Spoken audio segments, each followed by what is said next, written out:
It was an ordinary Tuesday morning in the bustling heart of Silicon Valley, where the future was being crafted by the hands of some of the most powerful people on the planet. Elon Musk, the billionaire founder of Tesla and SpaceX, was about to attend a public hearing, a rare occasion for someone who often shied away from direct confrontation. But today, things were different. He was here not as a tech mogul, but as a man with a question, a man who found himself standing at the crossroads of two worlds, technology and faith. The hearing was set to address the role of technology in society, focusing on how innovations could either uplift or disrupt the very fabric of human life. The panel was filled with experts in artificial intelligence, space exploration, and, of course, law. But it was one person in particular who would make this hearing unforgettable. Judge Nyla West, a well-known African-American judge, was presiding over the event. A fierce advocate for justice and equality, Judge West was unafraid to speak her mind. Her words had often stirred up heated debates, especially when it came to issues involving faith, morality, and the role of religion in public life. Today, however, she was about to take things a step further, pushing buttons she hadn't before. The audience filled the grand hall, murmuring with excitement. It wasn't every day that a man like Elon Musk appeared before a crowd of legal minds and social advocates. The room was charged with energy, buzzing with speculation over what would unfold in the next few hours. The debate began, with tech experts discussing the potential of AI to solve climate change, while others raised concerns about its unintended consequences. But as the conversation turned toward the intersection of ethics, religion, and technology, the tension in the room shifted. Judge West, sitting at the center of the panel, leaned forward, her voice cutting through the noise like a blade. "Let's be real here," she began, her tone biting and confident. "People talk about faith like it's some universal truth that transcends everything, like it holds the answers to all of humanity's questions. But what if I told you that religion, in its purest form, is just a myth? A crutch for those who can't face the reality of what we are, a product of chance, a speck in a vast universe." The room fell silent. Some shifted uncomfortably in their seats, others exchanged uneasy glances. But it was Elon Musk who felt the weight of her words the most. He had heard many debates on faith and science, but never before had someone so directly and forcefully mocked the very concept of a higher power. His mind raced. Was she seriously undermining the foundation of millions of people's lives, including his own? Judge West wasn't done yet. "I'm tired of the way society hides behind these so-called beliefs," she continued, her gaze sweeping over the audience. "We've evolved beyond the need for myths. If we're going to push humanity forward, we need to focus on what's real. And that, my friends, is science." Elon's thoughts were a whirlwind. He wasn't the kind of person to openly argue about religion, especially in such a public forum. But something about the way she dismissed faith as mere superstition struck a nerve deep within him. For years, his companies had been built on the pursuit of progress and the belief in human potential, but he had always believed that a higher power was the guiding force behind it all. To hear it mocked so brazenly felt like a personal affront. As the debate continued, Elon found himself growing more agitated. The lines between reason and faith, technology and spirituality, seemed to blur in his mind. He glanced at the other panel members, but none of them seemed ready to challenge Judge West. Most were too eager to stick to their scripts, to play it safe. But Elon wasn't like that. In a split second, he made up his mind. He wasn't going to sit idly by. Elon leaned forward in his seat, his eyes locked onto Judge West's. His voice, calm but steady, cut through the tension. "With all due respect, Judge West," he began, his words deliberate, "you're entitled to your opinion, but I don't think you fully understand the power of faith. You're right, science has brought us far, but there's something beyond that, something that can't be quantified or explained by data." Judge West raised an eyebrow, her lips curling into a smile that suggested she wasn't one to be easily swayed. "And what, Mr. Musk? You're going to tell me that a belief in God somehow makes all the chaos in the world better? Makes all the suffering we see every day easier to bear? Faith doesn't fix the world, Mr. Musk. Action does.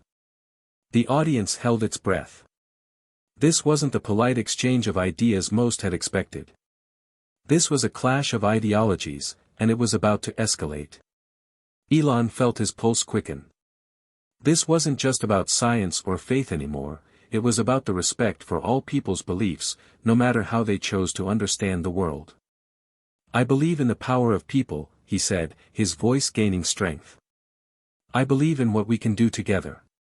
But I also believe that there's something beyond us, something that helps guide us when we feel lost. That's not superstition, Judge. That's the foundation of who we are as human beings. Judge West's eyes narrowed. So, you're saying that without this higher power, we would have no morals? No purpose? Elon paused, considering his next words carefully. What I'm saying is that we are not just the sum of our parts. We are more than our biology, more than our achievements. We are driven by something deeper.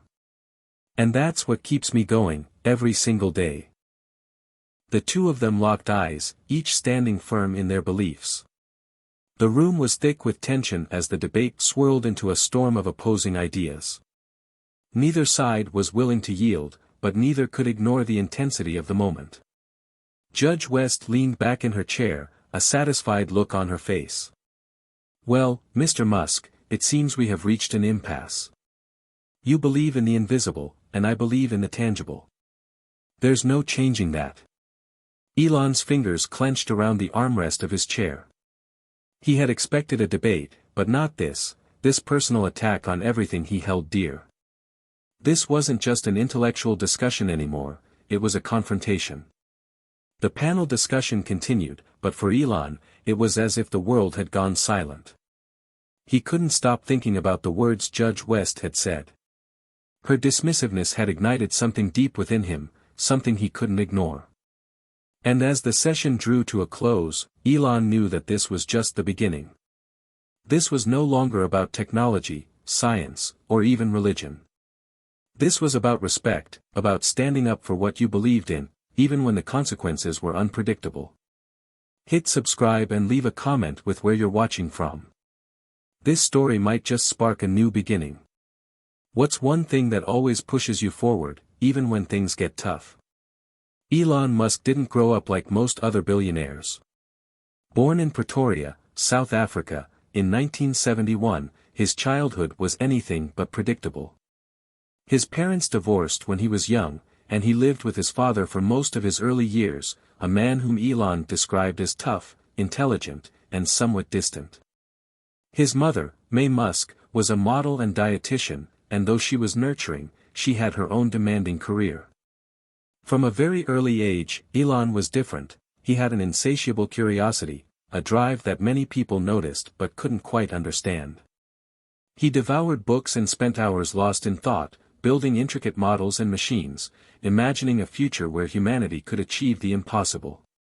His early life wasn't without hardship.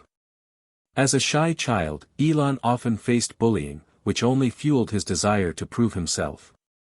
By the time he moved to Canada at the age of 17 to attend Queen's University, his determination to escape the world of mediocrity had taken root deep within him. His father's strictness had taught him to focus and persevere, but it was his mother's resilience that had instilled a deep respect for the power of inner strength. It was from her that he inherited the belief that anything was possible through hard work and dedication, even if the world around him didn't see it yet. Elon had a clear vision. He wanted to revolutionize industries, change the world, and make a lasting impact. He quickly transferred to the University of Pennsylvania, where he earned degrees in both economics and physics. His fascination with technology and its potential led him to the creation of Zip2, and later, the game-changing development of PayPal, which eventually paved the way for his ventures into the future of space exploration and electric vehicles. But despite his monumental success, there was always an internal struggle. Elon's personal beliefs about life and the universe were a blend of scientific inquiry and spiritual curiosity. He believed in the power of innovation, in the infinite possibilities of human progress, but there was a deeper part of him that questioned the universe's meaning. He often found himself wondering if there was something more at play, something beyond the technology he was so passionate about. It was a belief that, like his many ventures, had developed over time, starting from the small sparks of faith he'd experienced growing up in a Christian household, to his later interest in broader existential questions. While Elon had long dismissed organized religion, something about the idea of a higher power continued to tug at him. He couldn't shake the feeling that there was a balance between logic and faith, that the two didn't have to be mutually exclusive. This sense of curiosity about the divine had shaped his personality in ways he didn't often reveal. On the other side of the spectrum was Judge Nyla West. Born in the heart of Chicago, Nyla's childhood was framed by the challenges of growing up as a black woman in a society that often dismissed her potential. Her parents were both educators, fiercely committed to their community and to instilling in Nyla a sense of pride, resilience, and the importance of justice. Despite their best efforts, Nyla's early years were defined by the harsh realities of racial inequality. Her father worked tirelessly as a high school teacher, while her mother became a civil rights advocate, pushing for better conditions in the public school system. From them, Nyla inherited a deep understanding of the struggle for equality, and a strong belief in the power of knowledge and reason to make lasting change. Though Nyla excelled academically, she was often confronted by the duality of her identity, a brilliant, ambitious young woman in a world that was quick to judge her for the color of her skin. The constant battle against discrimination, whether in school, in the workplace, or in the streets, pushed her to develop an unwavering sense of independence and an unyielding belief in the power of rational thought. Nyla was determined to break the mold. She attended Yale Law School, where her intellect and tenacity set her apart from her peers. Her professors described her as brilliant but unafraid to challenge the status quo, a trait that would later define her career. Judge West's rise to prominence within the legal system was meteoric. Her first major case as a junior judge centered on civil rights, where she made her mark with bold decisions that reshaped how the courts handled issues of racial equality. However, it wasn't just her legal expertise that made her known, it was her unapologetic stance on social issues. She refused to shy away from difficult conversations, even when they touched on subjects like religion and its role in modern society.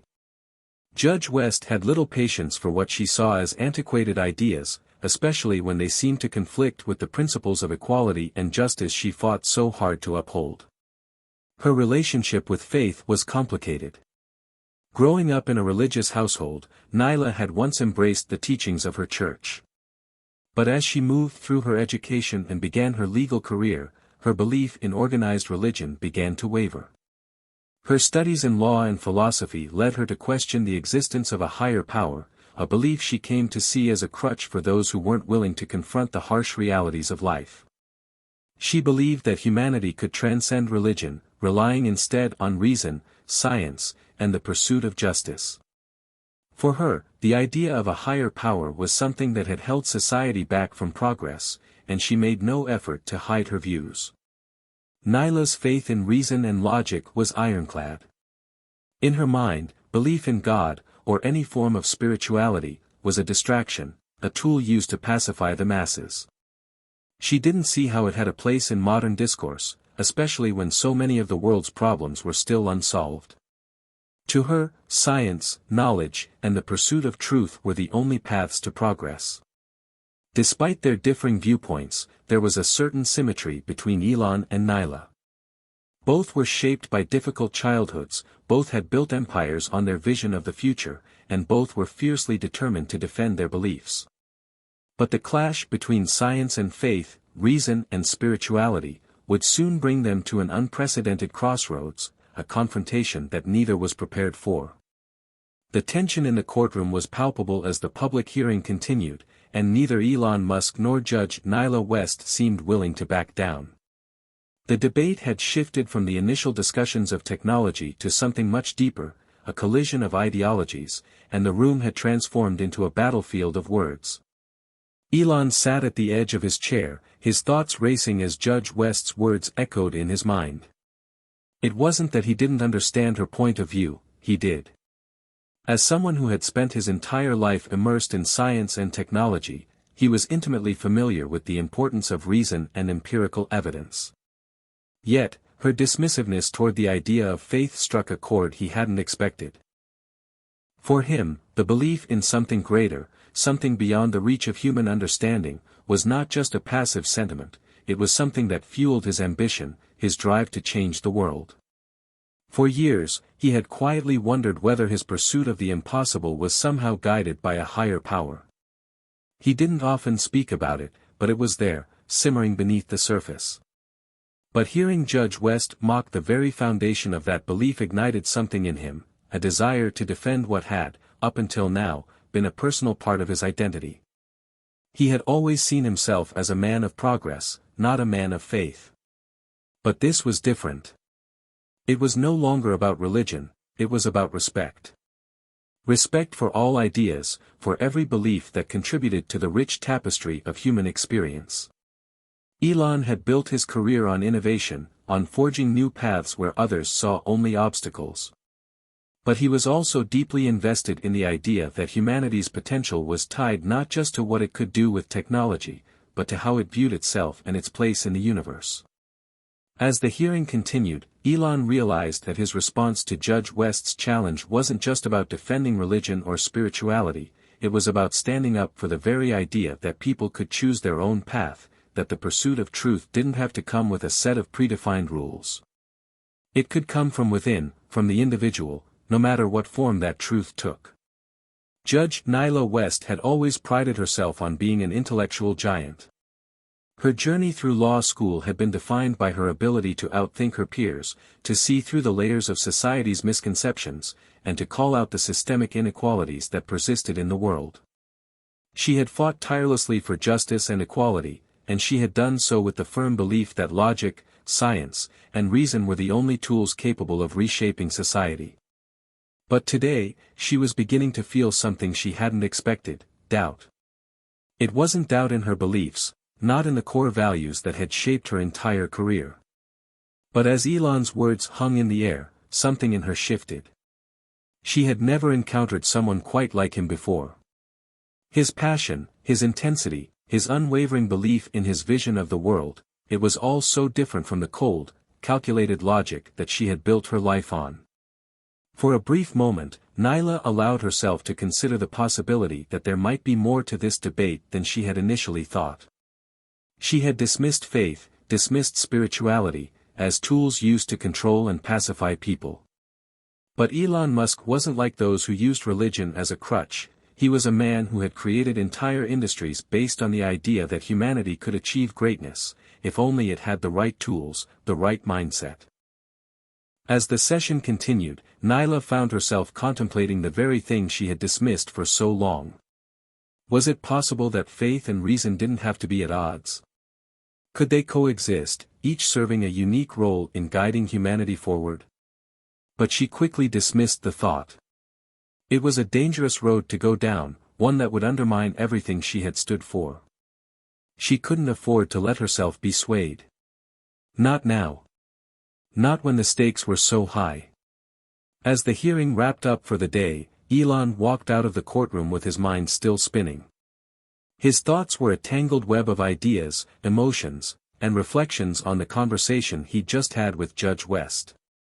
It was clear to him that their exchange had only scratched the surface of something much larger, something that neither of them could fully comprehend at that moment.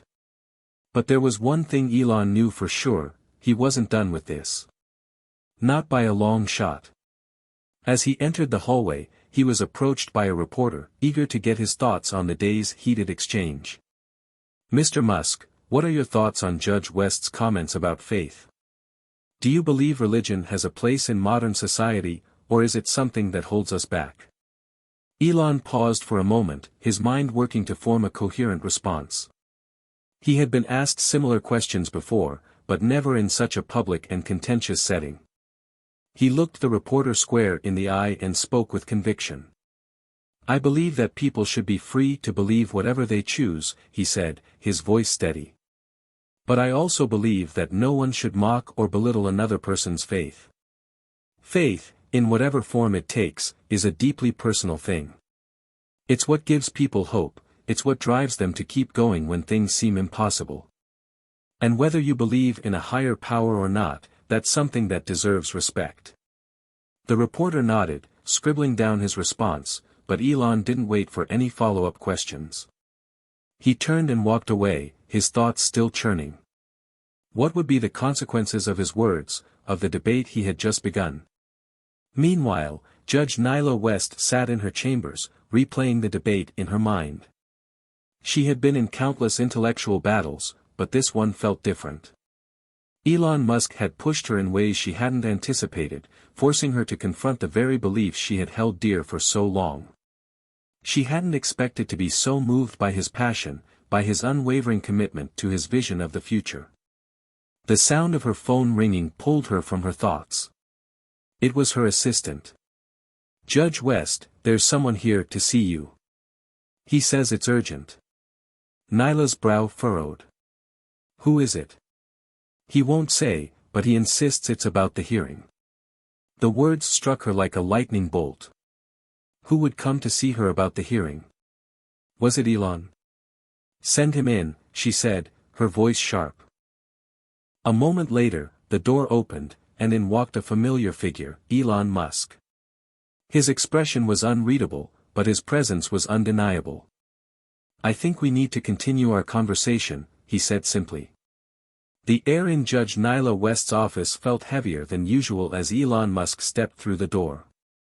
Her chambers, a simple yet dignified space adorned with legal books and a few personal mementos, felt like the calm before the storm. For a moment, both of them stood in silence, their eyes locked in mutual understanding and unspoken challenge. Elon was a man of few words when he wanted to be, but the fire in his eyes spoke volumes. Nyla wasn't sure what to expect when she agreed to let him in, but she knew this wouldn't be an ordinary conversation. She had spent years facing down lawyers, politicians, and adversaries in the courtroom, but this felt different. Elon Musk wasn't just another person to debate, he was a symbol of everything she had come to oppose, the embodiment of technological obsession and a world constantly chasing after a future built on the unknown.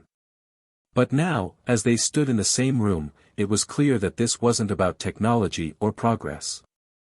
This was about something deeper, about two people who saw the world in starkly different ways, yet who were somehow drawn to each other in this moment of tension.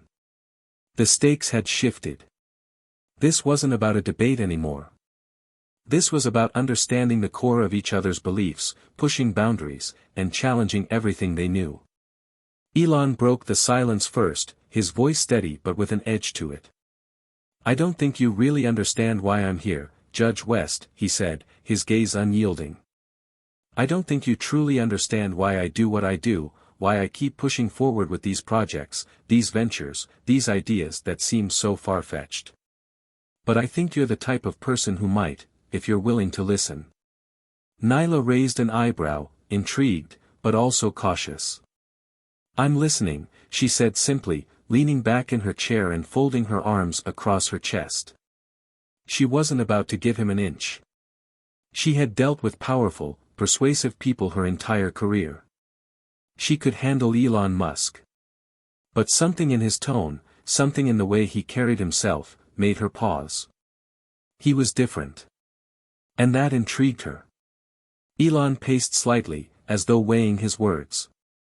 "I've built my companies, my dreams, on the idea that humanity has the potential to reach beyond what it's been told it can do. To push beyond the limits of this planet, to create a future where energy isn't a constraint, where we can become a multiplanetary species. But none of it would make sense without one thing."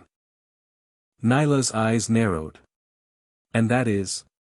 "Hope," he replied. His voice softened as he spoke, revealing a side of him that was seldom seen in public. "I don't just build things because I want to make money or have power. I do it because I believe in something greater. And yes, it's not just science and reason that drive me, it's the belief that we, as humans, have something special. We have the ability to create, to imagine, and to connect with something larger than ourselves. I'm not just building rockets to go to Mars, I'm trying to give humanity a reason to keep going. I'm trying to give people something to believe in. Something beyond all the struggles, beyond the failures. Something that says, we matter. Nyla's gaze softened ever so slightly. She had heard many people speak of hope before, but hearing Elon Musk, of all people, speak about it so earnestly, it caught her off guard. There was a vulnerability in his words that didn't fit the image of the tech mogul she had grown to expect. You're talking about belief, she said slowly, her voice almost a whisper. You're talking about faith. Elon didn't flinch. Yes, I am. But not the kind of faith you're used to hearing about. Not religion, not doctrine. I'm talking about the faith we place in our own abilities, in each other, and in the future we can create together. Maybe that's what you're missing, Judge. Maybe that's what you're not seeing. There's more to the world than just reason. There's something we can't explain, but that doesn't mean it's any less real. And that's what I'm fighting for. I'm fighting for a future where humanity believes it can do anything, because I believe we can. For the first time in their encounter, Nyla's arms uncrossed. She shifted in her seat, her mind racing. She had always prided herself on her belief in logic and reason. It was what had propelled her to the top of her field, what had made her respected in her career.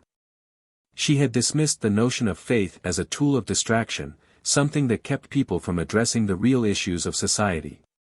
But what Elon was saying didn't quite fit into the box she had built for him. He wasn't just another tech billionaire with a messiah complex. He was speaking of something deeper, something personal. Could it be that her dismissal of faith had caused her to overlook something important? She didn't know, but the seed of doubt had been planted. Tell me something, Elon, Nyla said, her voice steady but with a note of curiosity. Do you really believe that your ideas, your ventures, your companies, will change the world? Will they fix everything? Or is this just about your own personal legacy? Elon met her gaze, his expression resolute. I don't believe I'm going to fix everything. I'm not naive. But I do believe that what I'm doing can make a real difference. And if even one person, one child, looks up to the sky and believes they can do something impossible because of what we've built, then I've succeeded. It's not about legacy. It's about making the world a better place. One step at a time. Nyla considered his words for a long moment, her thoughts a whirlwind of conflicting emotions. This wasn't what she expected. But what was it, really, that she had expected? She had come into this meeting prepared for a debate about faith versus reason. But what Elon Musk was offering wasn't just faith, it was something far more human. It was hope, and it was purpose.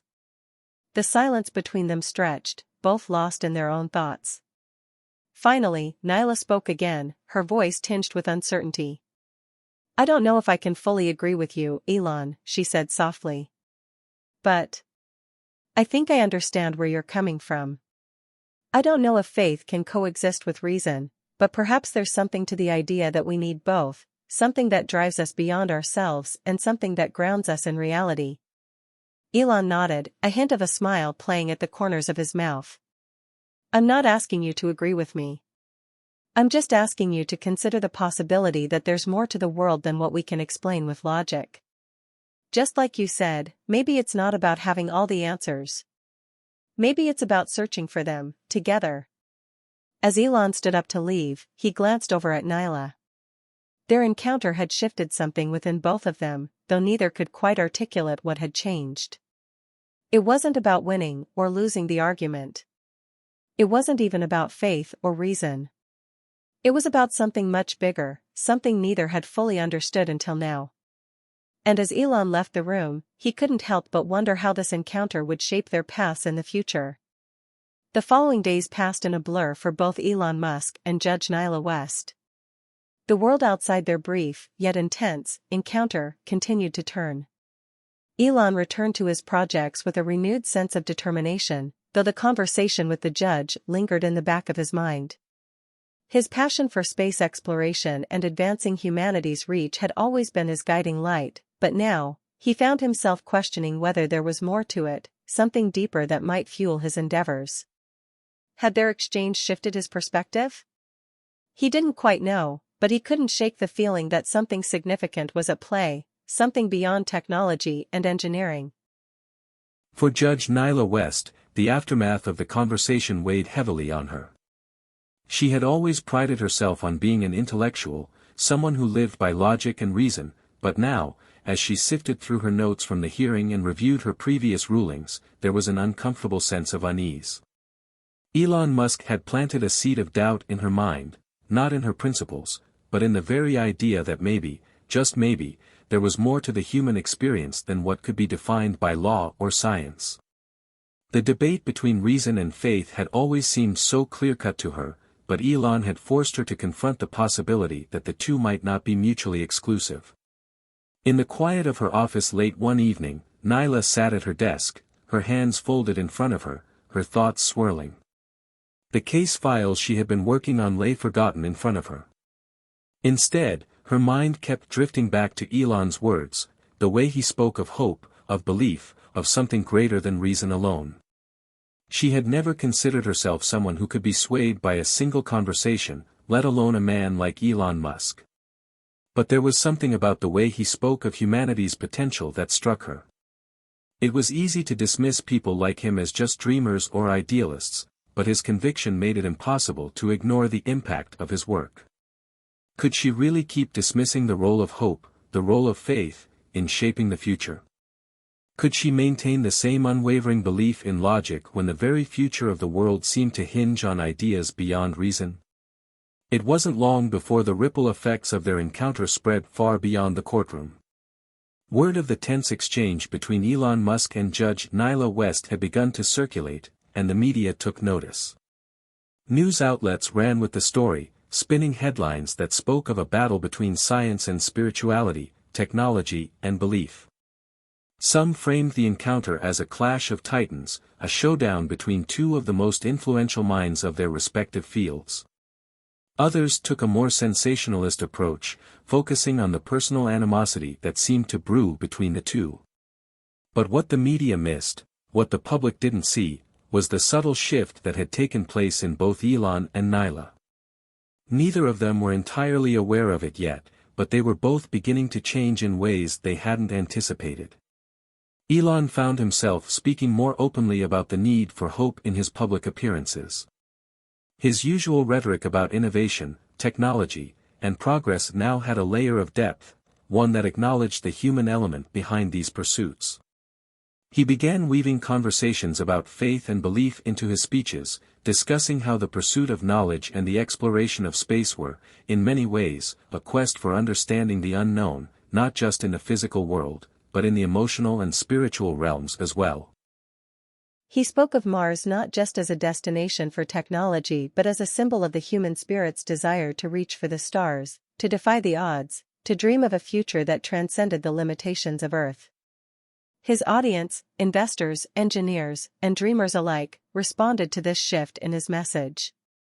His words resonated with people who had long felt disillusioned, who had grown weary of the relentless grind of daily life and sought something to believe in.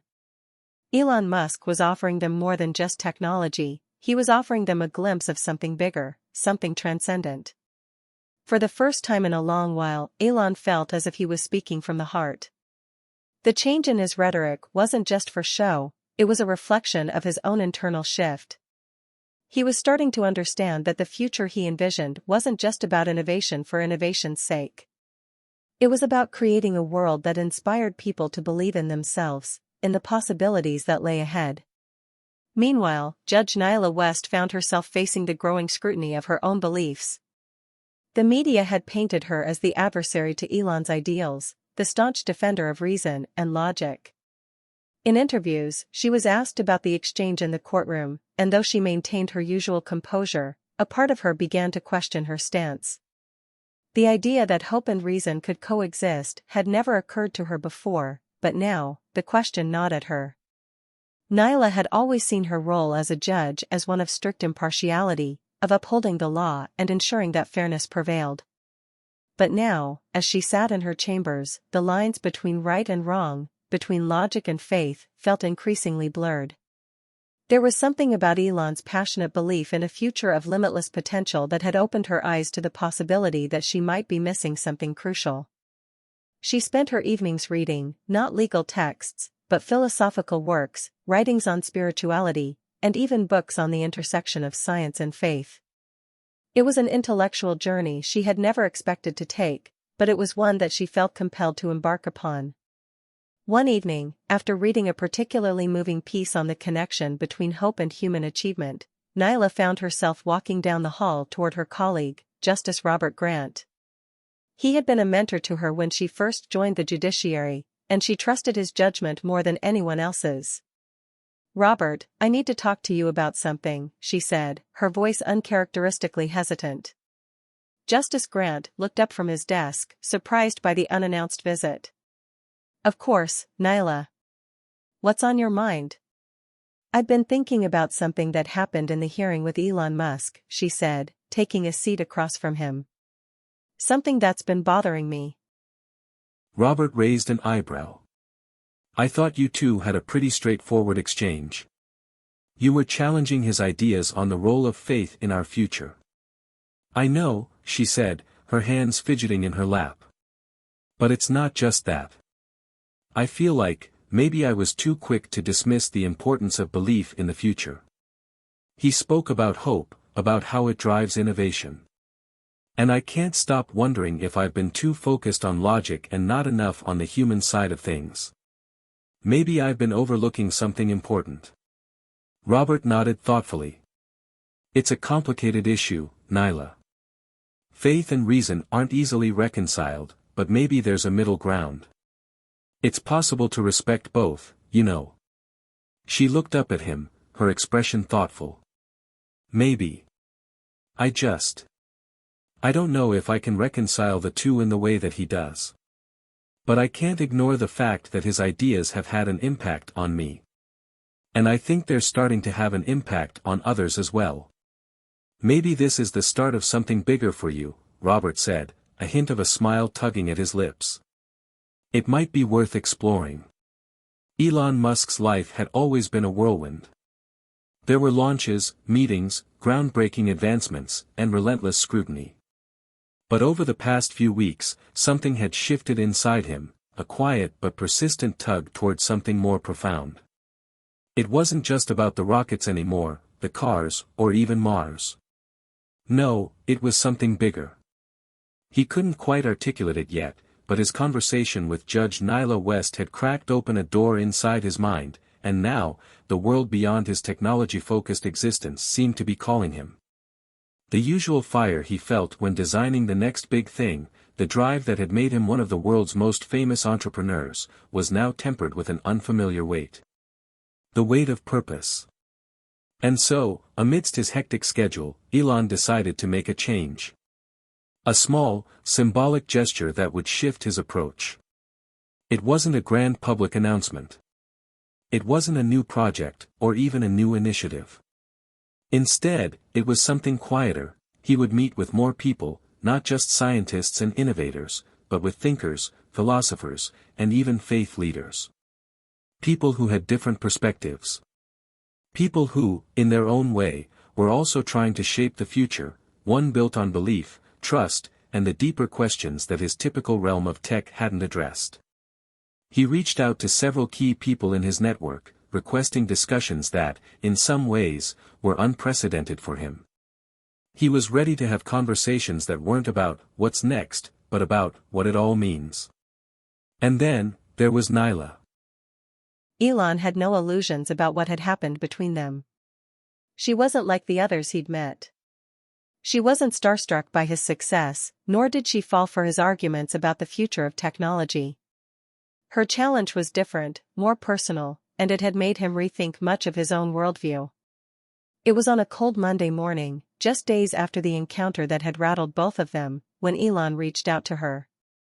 In his message, he kept it simple: "Would you be open to continuing our conversation?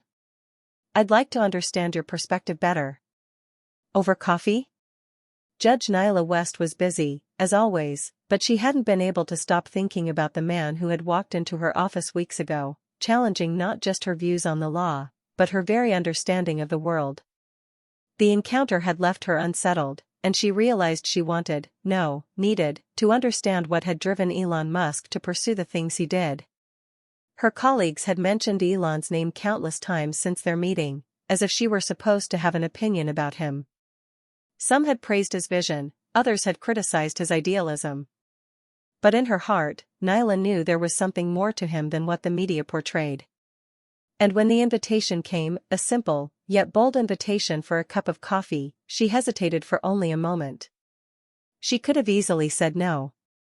She could have dismissed it as another attempt from a billionaire to control the narrative. But that would have been too easy. Instead, she decided to take a risk. After all, wasn't that what the future was all about? Understanding the unknown, pushing boundaries? She agreed. The meeting was set for a small cafe in downtown Palo Alto, a place that felt worlds away from the stiff formality of the courtroom. It was a neutral space, quiet but alive with the hum of conversation and clinking coffee cups. When Nyla arrived, she saw Elon standing by the window, his back to her, looking out over the city. He seemed almost human in that moment, not the larger-than-life figure the media painted him to be.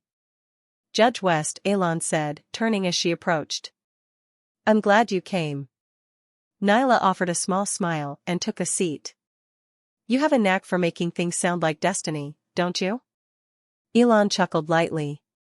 "Maybe. But I do believe in fate sometimes. It's not every day someone challenges you in a way that makes you question everything you think you know." She raised an eyebrow. "I'm not sure I was challenging you, Elon. I was simply making you think." "Maybe," he replied, leaning forward slightly. "But thinking is the first step toward change. And I think you've made me realize something. What we've built, the future we're heading toward, it needs something more than just technology and logic. It needs heart. It needs belief." Nyla watched him closely. There was no arrogance in his voice this time, no hints of the usual tech mogul confidence. It was as though he was revealing a deeper side of himself, one that she hadn't seen in their initial encounter. "I'm glad you're finally seeing that," she said, her tone softer than before. "But you're right, technology and reason alone aren't enough. I've always believed that the law exists not just to protect people but to guide them toward a future that's just and balanced. But maybe that balance needs more than just legal frameworks. It needs a moral compass, something that goes beyond what we can prove with data." Elon's eyes seemed to spark with recognition. "Exactly. That's what I'm trying to say. The future shouldn't be just about solving problems, it should be about giving people something to believe in." Nyla shifted in her seat. "But belief in what? In who?" Elon paused. "In each other. In our ability to create a better world. In the potential for growth. I don't think people today believe in that anymore. They're afraid. And maybe that's what drives me to push so hard, to make people see that we don't have to settle for mediocrity." Nyla was quiet for a moment, considering his words. It was true, what he said. There was a fear that ran deep in society, a fear of the unknown, a fear of failure, and ultimately, a fear of change. But at the same time, there was also a deep desire for meaning. And that was where she and Elon seemed to agree. People needed something to believe in, something beyond their daily struggles, something to inspire them to keep going. She leaned back in her chair. "So, what do you think is the answer? Can we even find something that people can rally behind in a world like this?" Elon stared out the window for a moment, his eyes distant. Then he looked back at her, his gaze steady. "I think we have to start with the impossible. We have to start by telling people that they can achieve things that seem out of reach. If we don't have hope, we don't have anything." Nyla nodded slowly. "I think I understand now. It's not just about reason and logic. It's about inspiring people to believe in something bigger than themselves, whether it's a better future or something more spiritual. Elon smiled slightly. Maybe. But you don't have to take my word for it. You're the judge. I'm just the guy with the crazy ideas. Nyla laughed, and for the first time, it felt like they were on the same page. Their conversation continued, with neither of them pushing for immediate answers. But one thing was certain, the paths they were on were now forever intertwined. The world of law and the world of technology were colliding in ways neither had ever imagined, and what had started as a heated debate in a courtroom was now evolving into something deeper. The future, it seemed, was no longer just about technology, the law, or even faith. It was about finding a way to bridge them all together. As their coffee cups emptied and the afternoon sunlight faded into evening, Nyla and Elon knew one thing for sure: they were both on a journey they couldn't turn back from. The question was no longer just about the future they were building. It was about how they would get there, and who they would become along the way. Weeks passed since Elon Musk and Judge Nyla West's coffee meeting, but neither had been able to shake the transformative effect it had had on their lives. As much as their conversation had seemed like a simple exchange of ideas, it had triggered something deeper within them, a questioning, a curiosity about not just their work but about their purpose in a world that seemed to be moving at lightning speed. For Elon, the conversation had caused a seismic shift in his perspective. He was no longer just thinking about the technologies he was creating, but about the kind of world those technologies would help shape. He had been so singularly focused on innovation and the pursuit of the impossible that he hadn't realized how much the human aspect, the emotional, moral, and spiritual component, was missing from his work. He began to see his ventures, from SpaceX to Tesla, not just as tools of advancement but as catalysts for something much larger. They were symbols, embodiments of a future that was both grand and daunting. But in that vast horizon, he realized that the most important ingredient was hope. He needed to find a way to make people believe, not just in the technology, but in themselves. Despite the profound impact the conversation had on him, Elon's life continued at its usual breakneck pace. New projects, the constant demands of running multiple companies, and media scrutiny left little room for reflection. But the question Nyla had posed to him about the intersection of belief and reason lingered at the back of his mind, pulling him into moments of introspection. Meanwhile, Judge Nyla West had been grappling with her own internal battle. The past several weeks had been filled with public hearings, legal challenges, and the usual courtroom drama, but beneath it all, she found herself questioning the very foundation of her work. The role of law had always seemed so black and white to her, clear-cut rules and strict consequences, but now, there was an unsettling gray area creeping in. What if law, justice, and fairness were more than just about the legal code? What if, like Elon had suggested, there was something more, something that connected people beyond rules and regulations? The world of law she had been a part of for so long felt increasingly inadequate in addressing the complexities of the human condition. She had always thought that justice was about fairness and the law, but now she wondered if it was also about guiding people towards something bigger than themselves, something beyond the structure of a courtroom. Her doubts weren't easy to face. The weight of her position, her reputation, her career, it all seemed so fragile in the light of these new ideas. But there was a part of her that felt drawn toward it, a part of her that wanted to understand what it meant to balance reason with hope, to consider not just what people did, but why they did it. The tension between them, however, was starting to build, in ways they hadn't expected. The media had latched onto their initial courtroom encounter and turned it into a spectacle. Elon Musk, the tech mogul, and Nyla West, the intellectual judge, two giants of their respective worlds, clashing over the future. The headlines and commentary surrounding their interactions were relentless. Some of it was flattering, some of it downright hostile. The idea of them engaging in a battle of ideals, science versus spirituality, innovation versus tradition, was the perfect narrative for an audience hungry for drama. But for both Elon and Nyla, the narrative being spun felt far removed from their reality. They had started this journey because they wanted to understand each other, not because they were on opposite sides of some battle. The media, however, had a different idea. Elon had always been adept at handling public scrutiny, but this felt different. The focus was no longer on his companies or his innovations, but on him as a person, on his beliefs. He wasn't used to that kind of attention, not from this angle, anyway. It made him uncomfortable. In the quiet moments, when the headlines grew louder, Elon found himself questioning whether the changes he was trying to bring about in the world were truly about innovation or if they were about something much more personal.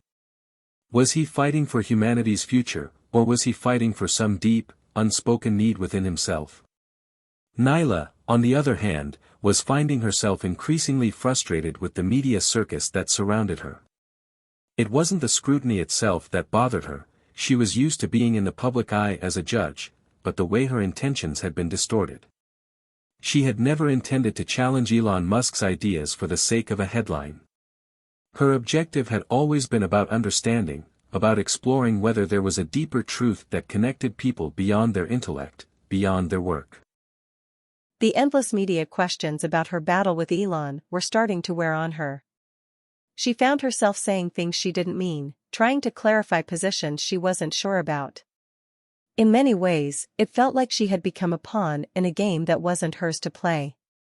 One evening, after a particularly draining interview with a well-known journalist, Nyla found herself pacing her office, her mind racing.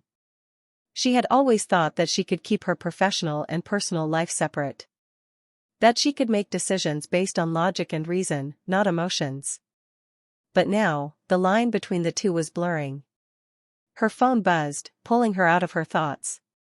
She glanced down at the screen and saw an unexpected message. Elon Musk would like to meet with you. He's requested a private conversation. Nyla paused. A private conversation? The weight of that message settled on her shoulders, the implications of it running deeper than any of the courtroom drama that had surrounded them. This wasn't about their public confrontation anymore. This was something else. Nyla exhaled sharply, her mind spinning. What did he want? More importantly, what did she want from him? The next day, they met in person at a quiet, private location, an unassuming restaurant tucked away from the public eye. It was a far cry from the tension of the courtroom and the prying eyes of the media. They sat across from each other, the space between them filled with unspoken questions. Elon broke the silence first. I wanted to meet with you away from the chaos, he said, his voice steady but sincere. I don't know how to explain this, but I feel like we've both been pushed into positions that we didn't expect. The world seems to think we're at odds, but I don't think that's true. Nyla studied him for a moment. It's hard not to feel like we're at odds when everyone else is making it a battle. But I agree, it wasn't supposed to be like this. I've been thinking, Elon continued, about what you said, the idea that hope, belief, and reason could somehow coexist. And I don't think I can move forward without understanding it better. I need to know if there's a way to marry those things, not just in my work, but in my life. Because right now, it feels like the more I push forward, the more fragmented everything becomes. Nyla nodded slowly. I've been thinking about it too. The truth is, I'm not sure I have an answer. I don't know if there's a simple solution. But maybe that's the point, we need to start asking the right questions, not just looking for the easy answers. Elon leaned back, processing her words. It's more complicated than I thought. That's what makes it real, Nyla said softly. They both sat in silence, not as opponents, but as two people trying to navigate the uncertain terrain of the future, one where logic, hope, and belief had the potential to collide, and, perhaps, to create something entirely new. As the days passed, the quiet meeting between Elon and Nyla began to take on a deeper meaning for both of them. It had been a pivotal moment, but neither of them fully understood how profound the conversation had been until they found themselves immersed in their respective worlds once again. For Elon, the feeling of purpose that had been stirring within him after his meeting with Nyla began to clash with the ever-present pressure of the media and public expectations. His companies were flourishing, of course, but there was a gnawing sensation within him that no breakthrough or innovation could seem to satisfy. As the CEO of multiple successful ventures, He was used to leading from the front, to being the face of a movement that promised to change the world. But now, the spotlight felt a bit too hot, and the cameras, the headlines, and the constant demands felt suffocating. The pressure was mounting, and though he kept pushing himself forward, a part of him started to wonder if he was running away from something deeper, something that would require more than just technical brilliance to fix. The day after their private meeting, Elon was sitting in his office at SpaceX, looking out at the vast expanse of the launch pad below. He could see the engineers and teams working tirelessly, but he found himself distracted. His phone buzzed again, breaking his reverie. He picked it up, saw it was another email from a journalist asking for an exclusive interview about his "war of words" with Judge West. His frustration bubbled to the surface. Why was it so hard for people to see the bigger picture? Why did everything always come down to a conflict? He turned the phone off and leaned back in his chair. He was used to being in the thick of things, in the eye of the storm, but something about all of this, about the public spectacle, felt like a distraction from what he knew was really important. He wanted to find a way to get back to those fundamental questions, to explore what was truly worth fighting for. But the more he tried, the more he felt the pull of the outside world, a world of chaos and distractions. Nyla, on the other hand, was beginning to unravel in a way she hadn't expected. She had always been confident in her role, certain of her decisions and her place within the law. But as her interactions with Elon began to intensify, she felt as though her entire worldview was beginning to crumble. The arguments they had exchanged in the courtroom, and the discussions they had since, had opened a door to a side of herself she had kept locked away for years. Nyla had spent her life building a career on the foundation of reason, order, and logic. The law was clear, precise, everything had its place, and there were answers to every question. But Elon's ideas had sparked something in her. His relentless belief in the impossible, his insistence that people could change the world if they only dared to believe, those were ideas she had never fully embraced before. And yet, despite her resistance, she found herself questioning her own rigidity. Was the law all there was? Was she too entrenched in the world of rules to see the bigger picture, the world of possibilities? She began to wonder if she had been too harsh in her judgment of Elon. He had his flaws, of course, but she realized that perhaps there was something more at play. Maybe the law wasn't the only thing that could bring about change. Nyla's private reflection was interrupted when a letter arrived on her desk. It was from the National Judicial Review Council, and it contained a formal notice of an internal inquiry into her conduct during her recent court cases. Nyla felt a cold knot form in her stomach. The inquiry was related to her public disagreement with Elon Musk. The council had received numerous complaints about her interactions in the courtroom and her comments in the media afterward. She exhaled sharply, running her fingers through her hair. This was the last thing she needed right now. The press had made a circus of her position, and now her colleagues and the judicial body were questioning her ability to remain impartial. The weight of the accusation made her feel small, vulnerable, a stark contrast to the confident judge she had been just weeks before. Her phone rang, and she stared at the screen before answering. It was her colleague, Dan Fields, a respected lawyer in the judicial system who had always been a voice of reason for her. "Nyla," Dan said in his usual steady tone, "I heard about the inquiry. You okay?" "Yeah, I'm fine," she replied, though her voice wavered. I didn't see this coming. I didn't think anyone would take my comments about Elon so seriously. But it's bigger than that, isn't it? This isn't just about him anymore." Dan sighed. "You know how this system works. Once the media latches onto something, it snowballs. But don't let this derail you. You're a good judge, Nyla. You don't need to let this consume you." But it already was consuming her. She thought about Elon, about the depth of their conversation, and how much of it had resonated with her. They hadn't just been talking about their careers or their beliefs, they had been talking about the future. And she wasn't sure how to move forward anymore. Should she stay rooted in the law, or should she begin to explore something new? As the days turned into weeks, the media storm surrounding them grew more intense. Elon's public statements and Nyla's continued participation in the inquiry became the talk of the town. Both were facing increasing pressure, not just from the media, but from their peers, colleagues, and even the public. It was a constant battle, one that neither of them had expected. One evening, Elon sat in his private office at Tesla, looking over the latest numbers and projections for their new electric vehicle line. His thoughts, however, weren't on the cars, the numbers, or the next great technological leap. His mind kept wandering back to Nyla's challenge, the idea that technology alone wasn't enough. It was the emotional, spiritual component of humanity that mattered.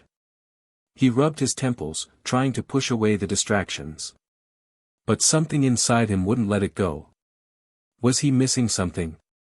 Could it be that the very thing he was trying to build was lacking the one thing that would make it truly successful: connection? His phone rang, and he glanced at the screen. It was a number he didn't recognize. He picked up. Elon Musk. "Mr. Musk," a familiar voice said, "this is Nyla West." For a moment, Elon froze. He hadn't expected her to reach out. Their conversations had been sporadic, but never direct. "What's on your mind, Judge West?" he asked, his voice steady but curious. "I'm not sure how much longer I can keep pretending," she replied. "I've spent my entire life trying to fit things into neat boxes. The law. The world. But it's not working anymore. The more I think about what we've talked about, the more I realize, maybe we need to throw out the boxes altogether." Elon leaned back in his chair, absorbing her words. "You're saying you're ready to rethink everything? To let go of what's been holding you back?" Nyla paused, and for a moment, Elon could hear the quiet sound of her breath. "I think I have no choice. I don't know what the future holds, but I do know that if we're going to change the world, it can't just be about rules. It's got to be about something deeper. Something real." Elon smiled slightly, feeling a spark of hope. "I think we're finally on the same page." Nyla's voice softened.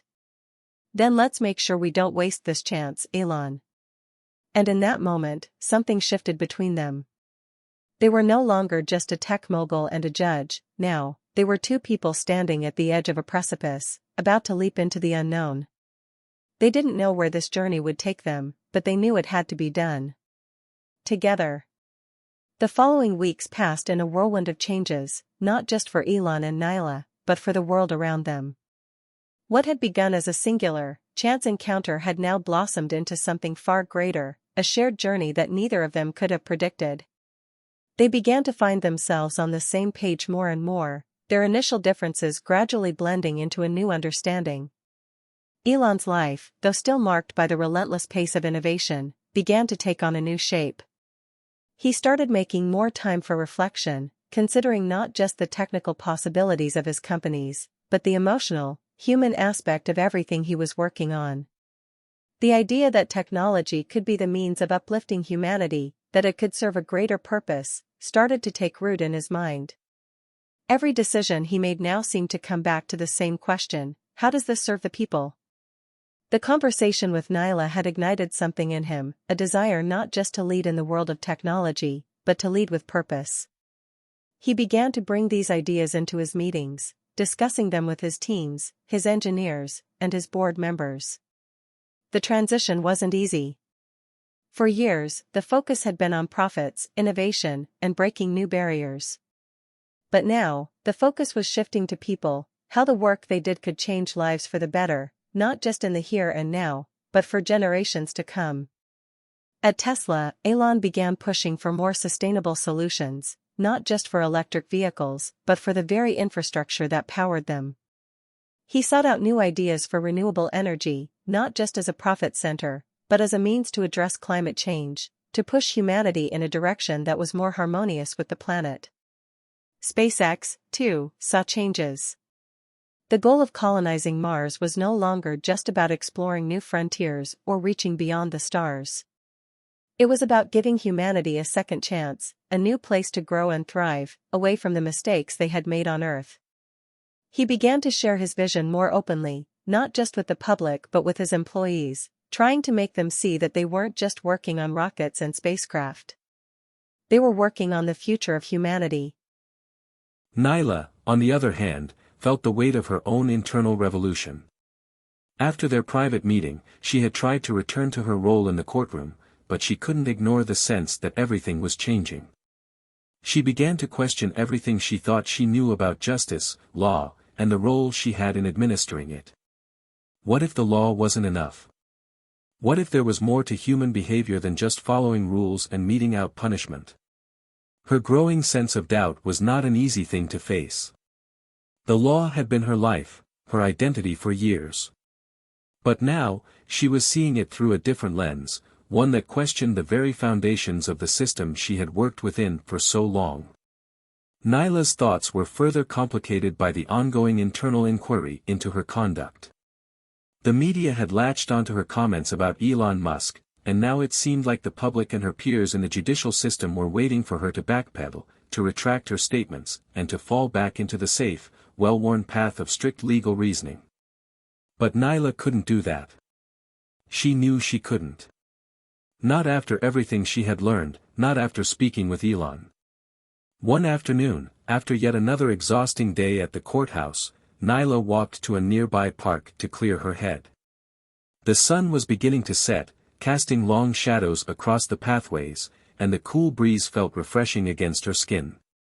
She sat on a bench, letting the silence settle around her. It was in these moments of stillness that she began to feel clarity. Her phone buzzed in her pocket. She pulled it out and saw a message from Elon. "I've been thinking about everything we talked about. I want to do something more. I want to make an impact, not just in technology, but in how we think about the future. Maybe we can do it together." Her heart skipped a beat. Could it be? Could they really push past their own doubts and build something that would leave a lasting legacy? Before she had time to respond, another message came through. "Let's meet. I think it's time to take the next step." Nyla smiled to herself, feeling a rush of excitement. For the first time in a long time, she didn't feel like she was running from something. She felt like she was running towards something, something bigger than herself. Something that could change everything. A few days later, Elon and Nyla met again, this time at a secluded cabin in the mountains. It was far from the prying eyes of the media, and they could speak freely without fear of interruption. They sat across from each other in a cozy living room, surrounded by windows that framed the majestic mountain views. The fire crackled in the hearth, and the room felt warm, peaceful, almost like a sanctuary. "I've been thinking a lot about your words, Nyla," Elon began, leaning forward. "You're right. This isn't just about technology or law. It's about people. It's about hope. And I think we need to create something that brings those two things together." Nyla nodded, feeling the weight of the moment. She had already known this was coming. They had talked about it before, but now it felt like the time had arrived to make it real. "I agree," she said, her voice steady but filled with conviction. "What we do here will be about more than just fixing problems. It will be about creating a future where people believe in something greater than themselves. Where they don't just survive, but they thrive." Elon leaned back, looking out the window. "We need a platform, a way to bring together innovation, justice, and humanity. But more than that, we need to show people that they can make a difference. That they matter. And we need to give them the tools to make that change," Nyla added. "Not just through technology, but through understanding. Through compassion. We can create a system where people are empowered not just to follow the rules, but to challenge the system and build something better." They sat in silence for a moment, both of them contemplating the enormity of what they were discussing. They had no clear path, no roadmap to follow. But in that silence, they both knew that the path they were about to embark on would change everything. Elon broke the silence. "Let's do it. Let's build this future together." Nyla smiled. Together. Elon and Nyla's decision to work together was the spark that began to ignite a revolution, one not defined by borders, industries, or even ideologies, but by a shared belief in the power of human potential. What had started as a series of late-night conversations and reflections had now transformed into a fully fledged plan to reshape not just technology, but the very foundation of society. Their first step was clear. They needed to create a platform, a space where innovation, justice, and humanity could intersect. But how? Neither of them was entirely sure yet. But with their combined intellect, drive, and passion, they set to work. Elon's teams at SpaceX and Tesla were the first to feel the ripples of the change. The sharp focus on breakthrough technology began to shift. New projects were discussed not just in terms of their potential to make money or push the boundaries of science, but also in terms of their ability to improve the world. Elon's engineers were tasked not just with building the next generation of electric cars or spacecraft, but with creating solutions for the world's most pressing issues: climate change, poverty, inequality, and the lack of access to basic resources like clean water and healthcare. In parallel, Nyla worked tirelessly to create a new framework for justice, a system that wasn't just based on punishment, but on restoration, rehabilitation, and empathy. She began meeting with lawmakers, fellow judges, and social reformers to discuss her vision of a new kind of law, one that centered not just on the rules, but on the people affected by those rules. A legal system that would address root causes, offer support, and help people reintegrate into society, rather than merely imprisoning them. They began to meet more frequently, brainstorming ideas late into the night, fueled by caffeine and the growing sense that they were on the verge of something monumental. Every conversation felt like another step toward realizing their shared vision, though there were still many hurdles to overcome. The political system, entrenched in centuries-old traditions, was not about to change overnight. But they were ready. Months passed, and the news began to catch wind of the unusual partnership between Elon Musk and Judge Nyla West. Media outlets speculated about their motivations. Some called it a publicity stunt, while others wondered if the pair were just trying to capitalize on each other's fame. But those who followed their work closely could see something different. There was a spark in their eyes, a fire that was igniting something larger than themselves. One morning, Elon walked into a meeting at Tesla with a new proposal on the table. His engineers had been working on a concept for a global, sustainable energy network that would revolutionize how the world powered itself. Instead of individual countries or corporations competing for energy resources, they could create an interconnected grid that would harness renewable sources of energy, solar, wind, hydroelectric, and distribute it globally, ensuring access for everyone, regardless of where they lived. It was a massive idea, one that would take years to implement, but the potential was mind-boggling. Elon knew it wouldn't just change the way people lived, but it could completely reshape the global economy. He brought the idea to Nyla, and she saw immediately how it fit into their larger vision. "This isn't just about technology," she said, her voice steady. "It's about creating equality. It's about ensuring that people, no matter where they are, have access to the resources they need to thrive." Elon nodded. "Exactly. We're not just building a new power grid. We're building a new world." But Nyla had concerns. There will be opposition. People will resist the idea of a global system. Politicians will push back. Corporations will fight tooth and nail to maintain their control. Are we ready for that kind of challenge? Elon looked her in the eye. "We're ready for anything. This isn't just about us. It's about everyone. And if we can make this work, it'll be the beginning of something bigger than anything we could imagine." Nyla thought for a moment. She had always believed in the power of the law to create justice, but this felt like something different. She was looking at the possibility of not just changing individual lives, but changing entire systems, the very systems that had held humanity back for so long. And, for the first time, she realized that she was ready to fight for that change. The next phase of their plan was ambitious. they would launch a global campaign to spread their message. They would gather support from other like-minded individuals, activists, scientists, leaders in education and technology, to advocate for their vision of a new world. The goal wasn't just to gain support from the public, it was to mobilize people to take action, to demand change, and to believe that it was possible. They called it the Humanity First Initiative. The idea was simple but powerful: the needs of the people, of humanity, should always come first. They would use technology to solve the world's biggest problems, but the solutions would be driven by empathy, understanding, and a deep respect for human dignity. Elon and Nyla traveled the globe, speaking at conferences, meeting with activists, and participating in think tanks. The campaign was met with a mixture of skepticism and excitement. Some saw them as dreamers, too idealistic for their own good. Others saw them as the catalysts of a new era, a new way of thinking about the world. But no matter the reaction, one thing was clear: the conversation was starting to change. People were talking about justice in a new way. They were questioning the very systems they had lived under for centuries. They were beginning to see that perhaps it wasn't just the law or technology that could bring about change, but a combination of both, and with the right intention, anything was possible. As the weeks turned into months, Elon and Nyla's shared vision began to gain momentum. But with that momentum came new challenges.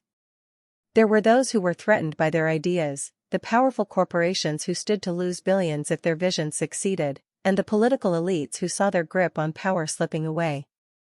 One evening, after a particularly grueling series of meetings, Elon and Nyla sat together in the quiet of a conference room, looking out at the city skyline. The weight of everything they were attempting to do was starting to settle in. "I don't know if I'm ready for what's coming next," Elon admitted, his voice tinged with uncertainty. Nyla turned to him. "Are any of us truly ready for the future we're trying to create? The most important thing is that we keep moving forward, no matter how hard it gets." Elon nodded slowly. "We've come this far. There's no turning back now." And with that, they made a pact: they would not stop. They would continue their fight, no matter how daunting the challenges ahead. Because they both understood something that the world had yet to grasp: that the future wasn't something that just happened. It was something that had to be made. And they were determined to make it together. Hit subscribe and leave a comment with where you're watching from. This story might just spark a new beginning. What's one thing that always pushes you forward, even when things get tough? As Elon and Nyla continued to build momentum with the Humanity First initiative, they quickly learned that the road ahead was not only full of potential, but it was also fraught with fierce opposition. The more their movement gained traction, the more entrenched forces dug their heels in, ready to defend the old systems that had worked in their favor for so long. The corporate world, in particular, was a formidable adversary. The idea of a global energy grid that offered clean, sustainable resources for everyone wasn't just revolutionary, it threatened the foundations of powerful oil and gas empires that had ruled the world for centuries. The fossil fuel industry had billions of dollars tied up in energy monopolies, and the thought of a decentralized, equitable energy future was nothing short of a nightmare for them. It wasn't long before the first waves of resistance began to surface. Small but aggressive media campaigns started to question the feasibility of Elon and Nyla's plan. Skeptics raised concerns about the economic impact of such sweeping changes, claiming it would lead to massive job losses in traditional energy sectors. Politicians funded by lobbyists in oil-rich states came forward, demanding that the government do everything it could to stifle any movement that might threaten their profits.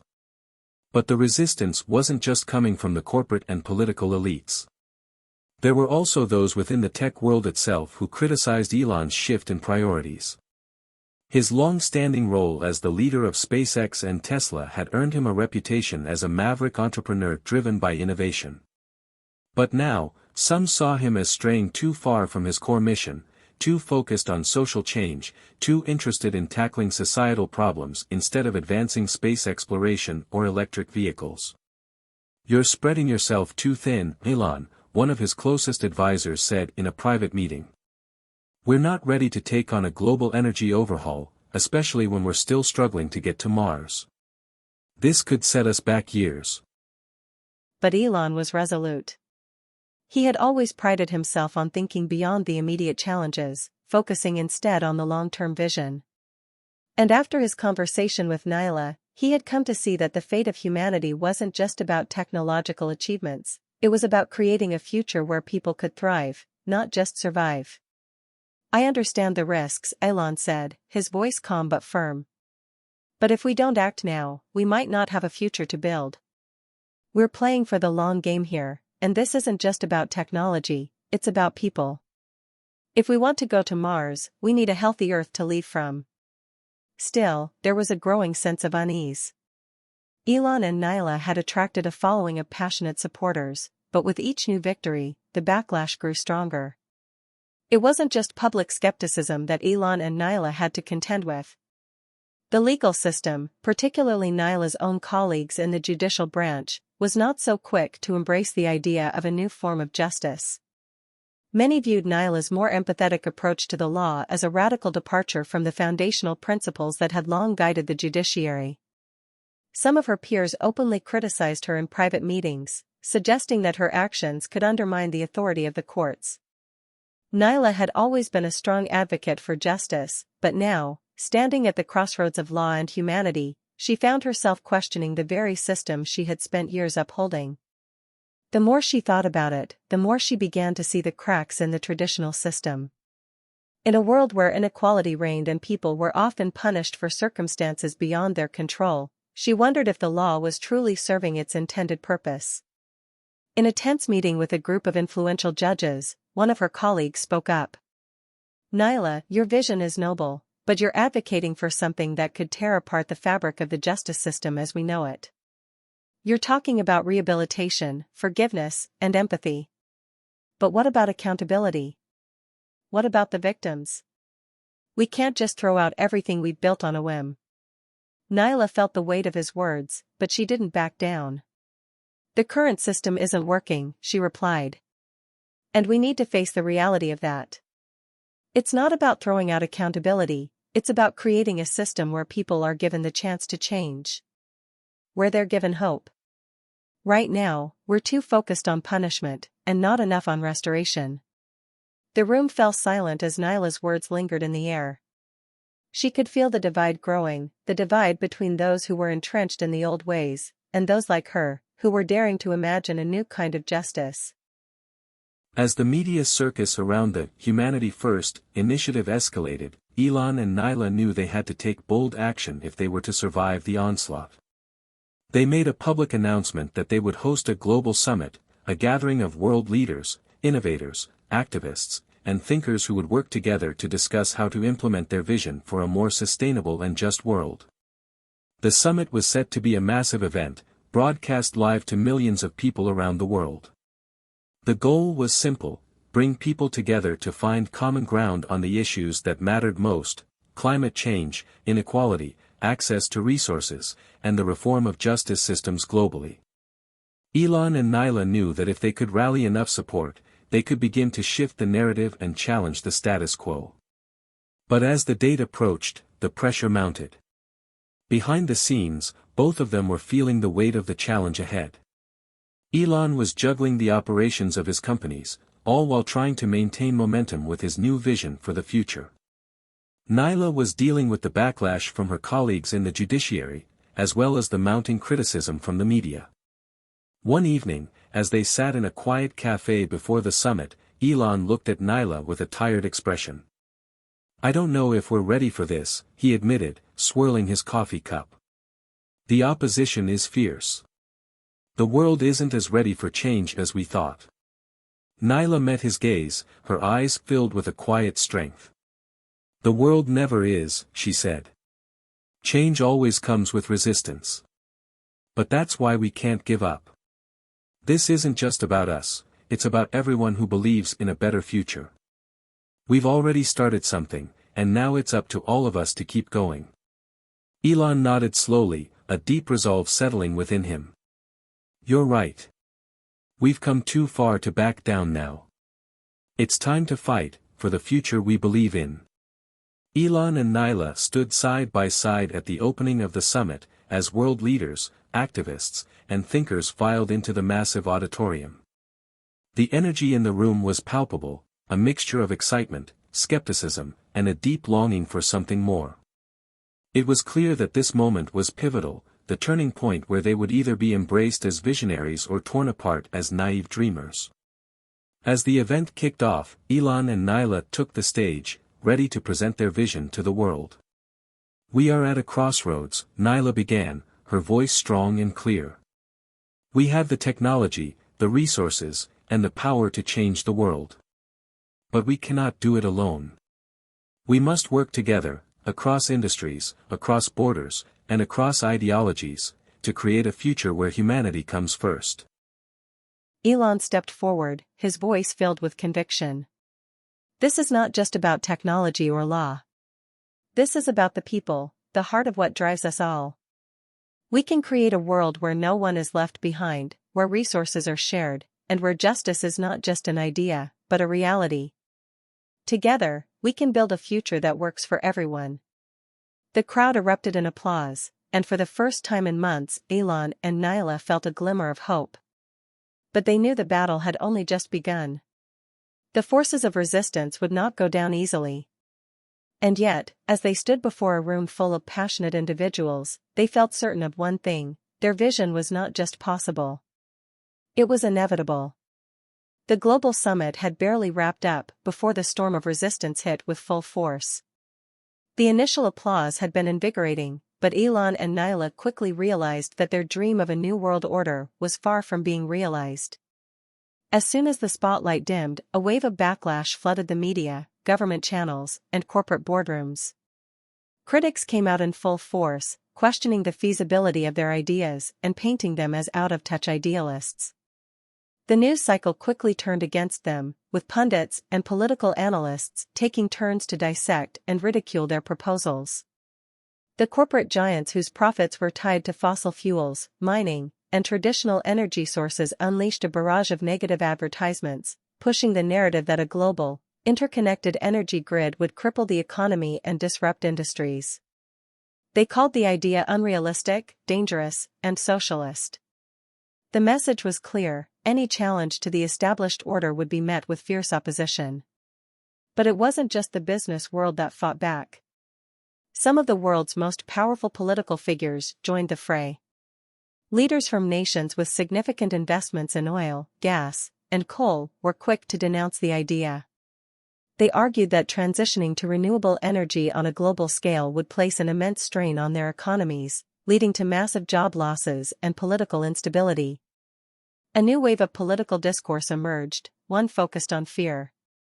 "We can't afford to lose jobs," they argued. "We can't afford to give up the energy independence we've worked so hard to achieve."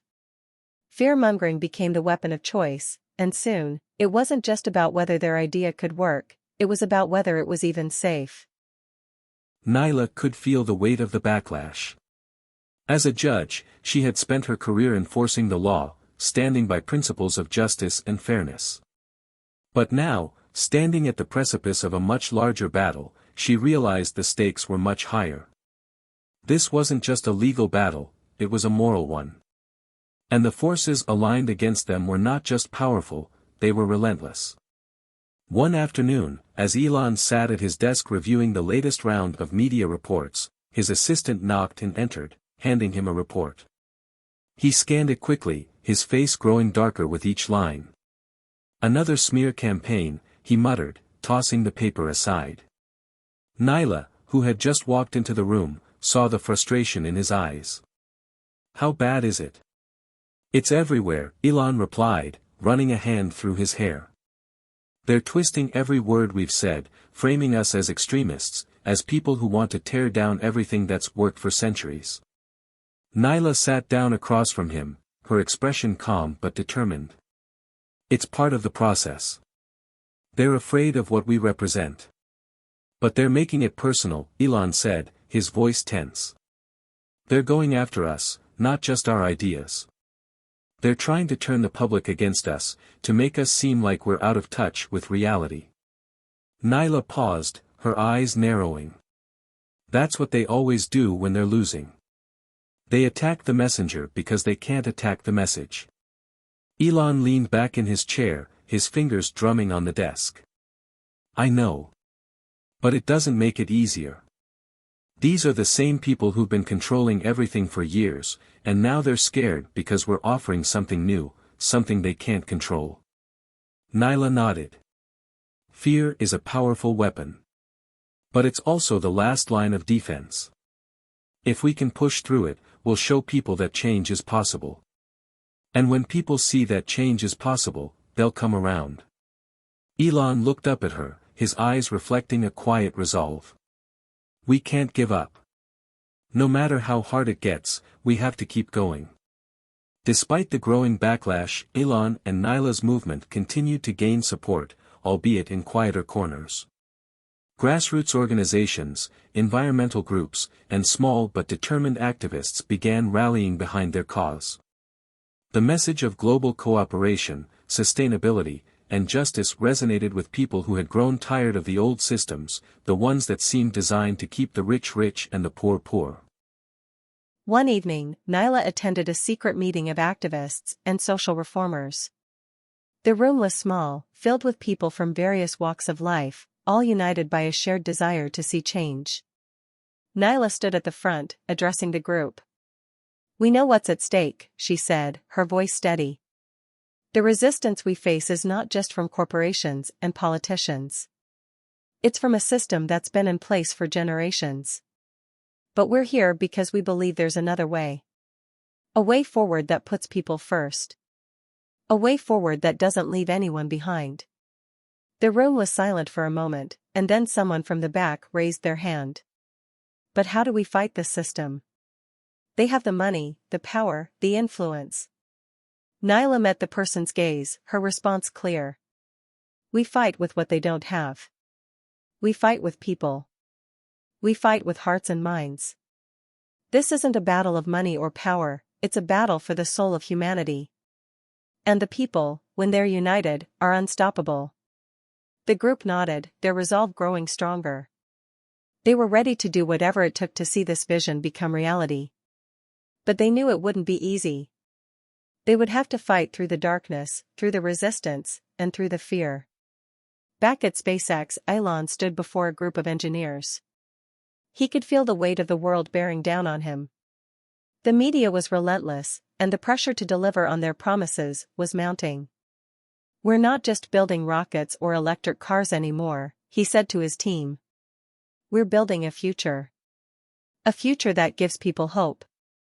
A future where technology is not the problem, but the solution.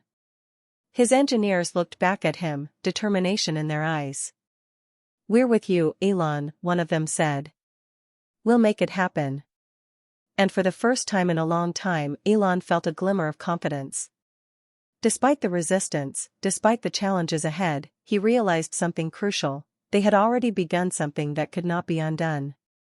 They were no longer just entrepreneurs or activists. They were the leaders of a new revolution, and no matter how hard the road ahead would be, they would not back down. As the days passed, Elon and Nyla knew that the hardest part of their journey was still ahead of them. The forces aligned against them were not going to give up easily. But they had something those forces didn't have, a vision of a better world, and a commitment to making it a reality.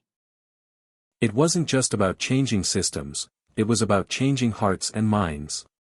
And though they had just begun to face the full brunt of the storm, they understood one thing: after every storm, the calm would come. And in the calm, they would rebuild. As the resistance continued to mount, Elon and Nyla's resolve was tested like never before. The attacks were coming from all sides: media, politics, industry giants, and yet, their mission felt more urgent than ever.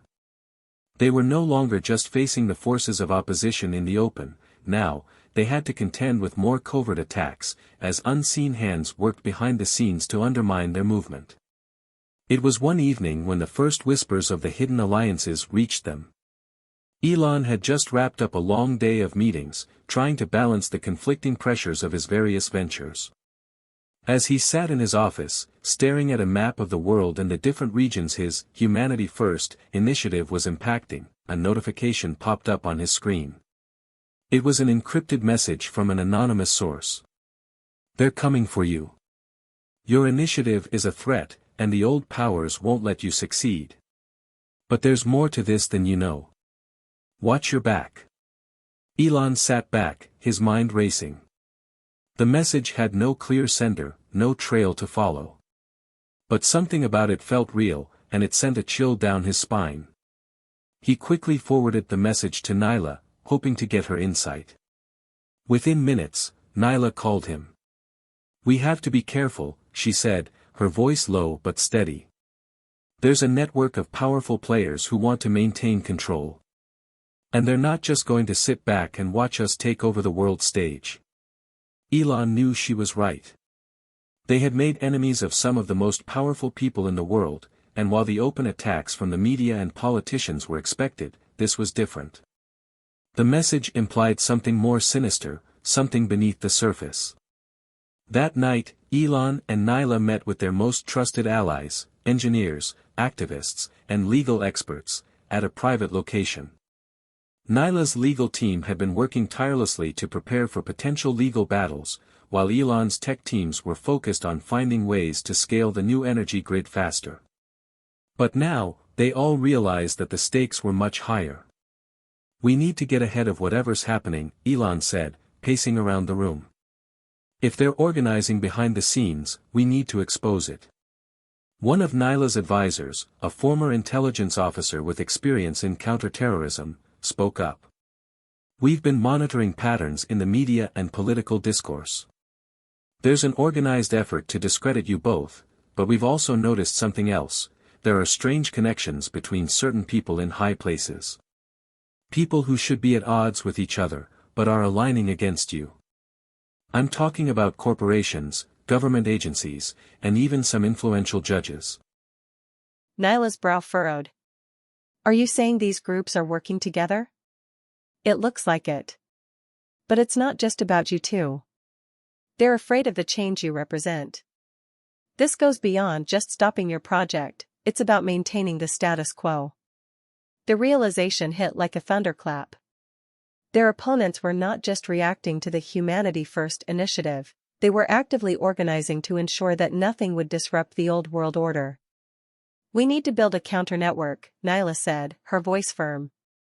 "If we want to win this fight, we need to leverage the very systems they're trying to use against us." Elon nodded. "We need allies in the government, in business, in the media. We have to show them that this isn't just a battle between us and the establishment, it's a fight for the future of humanity." But as they discussed their next moves, a deeper question lingered in the back of their minds. How could they fight an invisible enemy, one that had already infiltrated nearly every institution they were up against? They needed to find the source of this shadow campaign before it could completely derail everything they were trying to build. Days passed, and the pressure continued to mount. The attacks were no longer just confined to the media. Subtle sabotage began to creep into their operations. Elon's companies were hit with unexpected regulatory hurdles. Data leaks and cyberattacks disrupted their tech development. Rumors swirled, making it difficult to separate fact from fiction. Yet, despite these setbacks, Elon and Nyla refused to give in. One night, after a particularly brutal media blitz aimed at discrediting their plans, Nyla sat alone in her office. The phone rang, breaking the silence. "Hello?" "Nyla," came the voice on the other end, a familiar voice that she hadn't heard in years. "It's Margot." Margot was a former colleague from Nyla's days in the judicial system, someone she trusted implicitly. But hearing from her now was both a blessing and a curse. Margot was calling from a secure line, and there was urgency in her voice. "I've been monitoring some developments, and there's something you need to know. Some very powerful people are moving against you. They're using the media, the courts, and even political connections to dismantle everything you're trying to build." Nyla felt her heart rate quicken. "How bad is it?" "Bad," Margot replied. "The connections go deeper than you think. Some of the judges you've been working with are compromised. Some of the media moguls backing your initiative are being threatened or bought off. If you want to survive this, you need to act fast, and you need to do it carefully. Nyla's mind raced. So, what's the next step? I'm working on gathering evidence. But you need to be discreet. If you tip them off, they'll shut us down before we can even get started. Nyla nodded, her resolve hardening. Thank you, Margot. Keep me updated. As she hung up the phone, she realized just how deep the conspiracy ran. Their fight had gone from a battle for a better world to a full-scale war against shadowy forces whose reach extended far beyond what they had imagined. Over the next few weeks, Elon and Nyla stepped up their efforts, focusing not only on expanding their movement but also on protecting it from the unseen attacks that seemed to be growing stronger. They continued to build alliances, but now, they were careful. Every move had to be strategic. They couldn't afford to trust just anyone. Their legal team began compiling dossiers on their enemies, connecting the dots between the media outlets, politicians, and corporate executives who were working against them. Nyla and her allies pored over financial documents, media records, and government ties, searching for evidence that could expose the hidden hands controlling the resistance. But even as they moved forward, a sense of dread began to settle in. They were no longer just fighting for change. They were fighting for their survival. And in the face of these threats, Elon and Nyla knew one thing: they could no longer afford to wait for the world to come around to their vision. They had to push harder, faster, and with more precision than ever before. As the forces of resistance rallied their power, Elon and Nyla realized that the only way forward was to dismantle the system from within, piece by piece. And that meant using their own hidden alliances to turn the tide in their favor. It was the calm before the storm. Though the world appeared to be in turmoil, there was a quiet moment in Elon and Nyla's campaign, a brief pause that gave them time to regroup. The global backlash had not only proven that the old world order would fight tooth and nail to maintain control, but also that there were forces in play beyond their understanding. They had been winning some battles, but the war was far from over. And it was about to take a turn they hadn't expected. The secret of alliances, the sabotage, the media wars, they were all part of a much larger, more intricate game. What Elon and Nyla hadn't fully realized was just how deeply the betrayal ran, and how the people they trusted most could turn against them. One late afternoon, while reviewing the latest strategy documents in their shared office, Elon's phone buzzed. The message on the screen made his blood run cold. It was from Margot. "I've uncovered something. Someone close to you is working against you. I've got proof. You need to see it in person. It's worse than you think." Elon's stomach churned. Who could it be? The question gnawed at him, but he couldn't afford to waste time thinking about it. He immediately called Nyla. "Nyla, we need to meet. It's urgent." Within hours, they were sitting in a discreet location, their trusted team members spread out around the room. Margot arrived, looking more tense than usual. Her eyes were dark with worry. "I've been digging through some intel," Margot began, "and it's bad, really bad. Someone inside your circle is leaking information, critical information to the people trying to take you down." Nyla's heart skipped a beat. "Who?" Margot hesitated before speaking.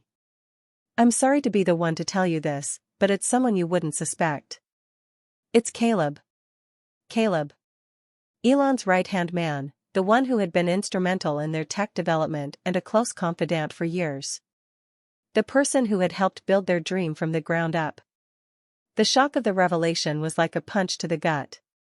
Elon's mind raced, trying to make sense of it. "No," Elon muttered, disbelief clouding his thoughts. "Caleb would never, he's one of us." Margot's expression was grim. "I didn't want to believe it either. But I have the proof. Emails. Meeting records. Transactions.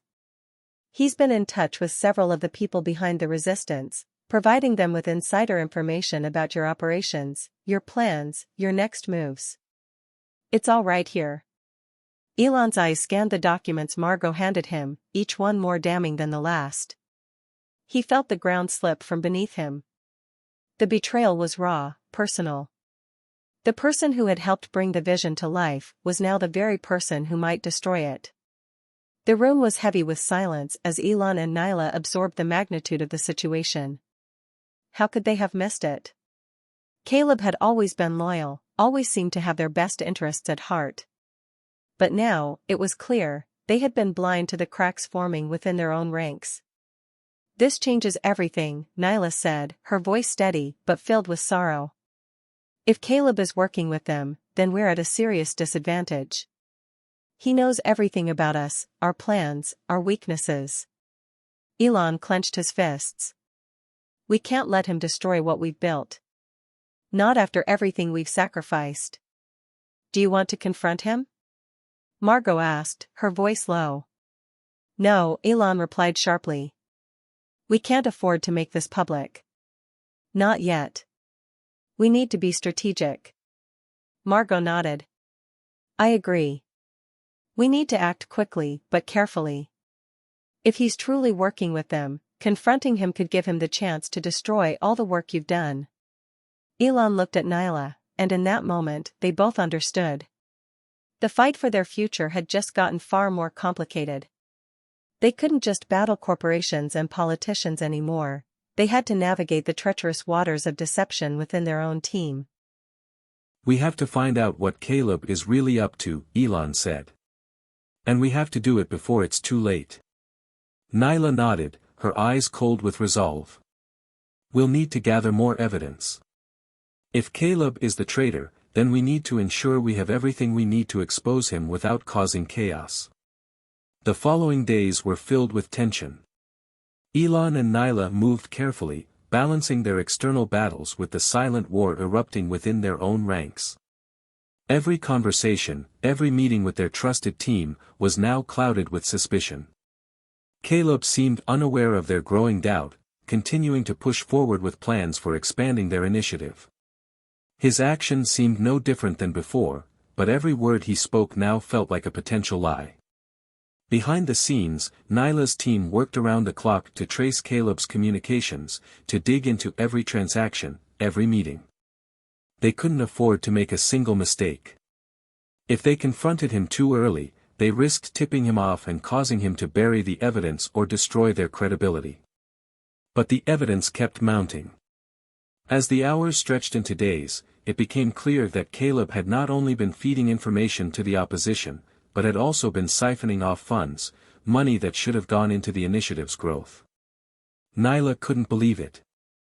Her instincts told her there had to be some misunderstanding, some reason that Caleb would betray them. But the deeper they dug, the more undeniable the truth became. They had to make a choice. They could no longer afford to be passive or wait. Elon and Nyla had to confront Caleb before the damage was irreparable. It was a late evening when they finally called Caleb into the office for a meeting. He walked in, his usual confident smile on his face, unaware that his world was about to come crashing down. Elon and Nyla sat across from him, their faces unreadable. "Caleb," Elon began, his voice controlled, "we need to talk." Caleb raised an eyebrow, sensing the tension in the room. "What's going on?" Nyla's gaze never wavered. "We know what you've been doing." Caleb's expression faltered for a split second, but he quickly recovered. "What are you talking about?" "You've been leaking information to the opposition. You've been betraying us," Elon said, his voice growing firmer. "We've got the evidence. The emails. The transactions." Caleb's face drained of color, and for the first time, he looked genuinely caught off guard. "You're mistaken. There must be some mistake." "No mistake," Nyla countered. "The evidence is clear. You've been working against us from the inside, and we need to know why." Caleb swallowed hard, his eyes darting between them. "I didn't mean for it to go this far. I was just trying to protect myself. I thought if I could control the narrative, I'd come out on top. I was in too deep, and I couldn't back out." The truth hung in the air, as palpable as the betrayal itself. Caleb had been trying to protect himself, but in doing so, he had nearly destroyed everything they had worked for. Elon's voice was cold as ice. "You betrayed us, Caleb. And now you'll pay the price." Nyla's eyes hardened. "The question is, what happens next? How do we handle this?" Caleb looked defeated. "I'll step down. I'll leave. Just, don't destroy me." Elon's mind raced. He had trusted Caleb like a brother. But in the end, betrayal had won. The trust that had been the foundation of their success was shattered. The damage had been done. As Caleb left the room, Elon and Nyla exchanged a long look. They had lost a friend. But more importantly, they had lost time. They could no longer afford to be naive. The fight was far from over. The night after Caleb's departure felt like an eerie calm before a massive storm. The weight of betrayal hung heavily over Elon and Nyla. They had lost not only a trusted ally but a piece of their belief in the people they once relied on. The loss was personal, but it was also strategic. With Caleb gone, they needed to move quickly to fill the gaps in their operation while trying to repair the damage he'd caused. Yet, amid the crushing defeat, one truth remained: they could not afford to slow down. The opposition had seen their vulnerabilities, and now, more than ever, the fight for their vision was about to intensify. As the weeks passed, Elon buried himself in the progress of the initiative. He threw himself into his work, developing new technologies, pushing for more solar energy projects, and rallying his remaining allies. He refused to let Caleb's betrayal define them. But no matter how much he tried to focus on the future, the wound from the past gnawed at him. Nyla, too, had her moments of quiet reflection. Her trust in the people around her had been shattered, and even though she knew she had to keep moving, she couldn't help but question how many more would turn against them. She had always prided herself on her ability to read people, but Caleb had fooled her completely. One late evening, after another exhausting day of meetings, Elon and Nyla sat in the dimly lit conference room at their headquarters. It had been a long day of discussing new strategies, but now, they needed to confront the reality of what was coming next. The challenge wasn't just fighting the powerful forces trying to undermine them, it was the fight for the future itself. "Nyla," Elon said, breaking the silence. "What now? The system is fighting back harder than we thought. And if Caleb was just the tip of the iceberg." Nyla finished his sentence for him. "We have to move faster. We can't just be reactive anymore. We have to go on the offensive." She had a point. The old ways of simply responding to attacks wouldn't be enough to win this war.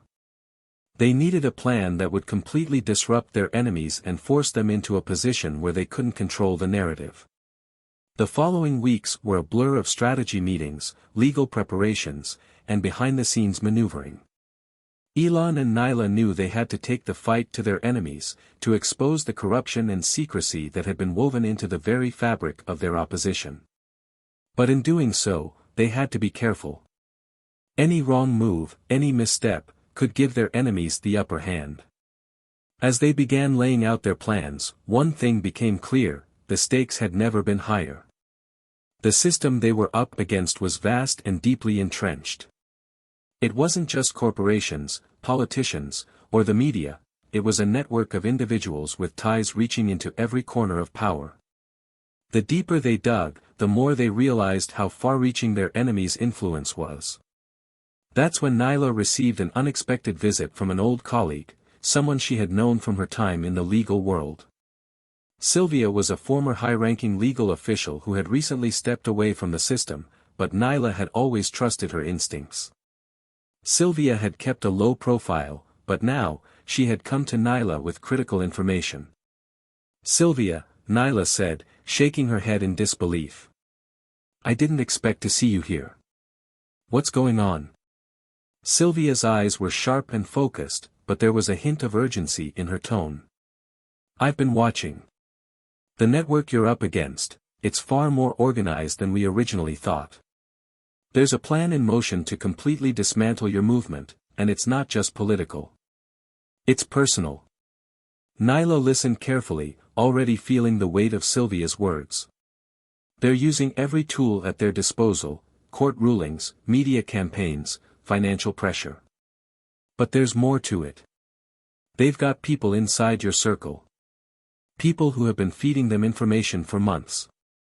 You're not just fighting a handful of powerful people anymore, you're fighting an entire system designed to crush anyone who challenges it.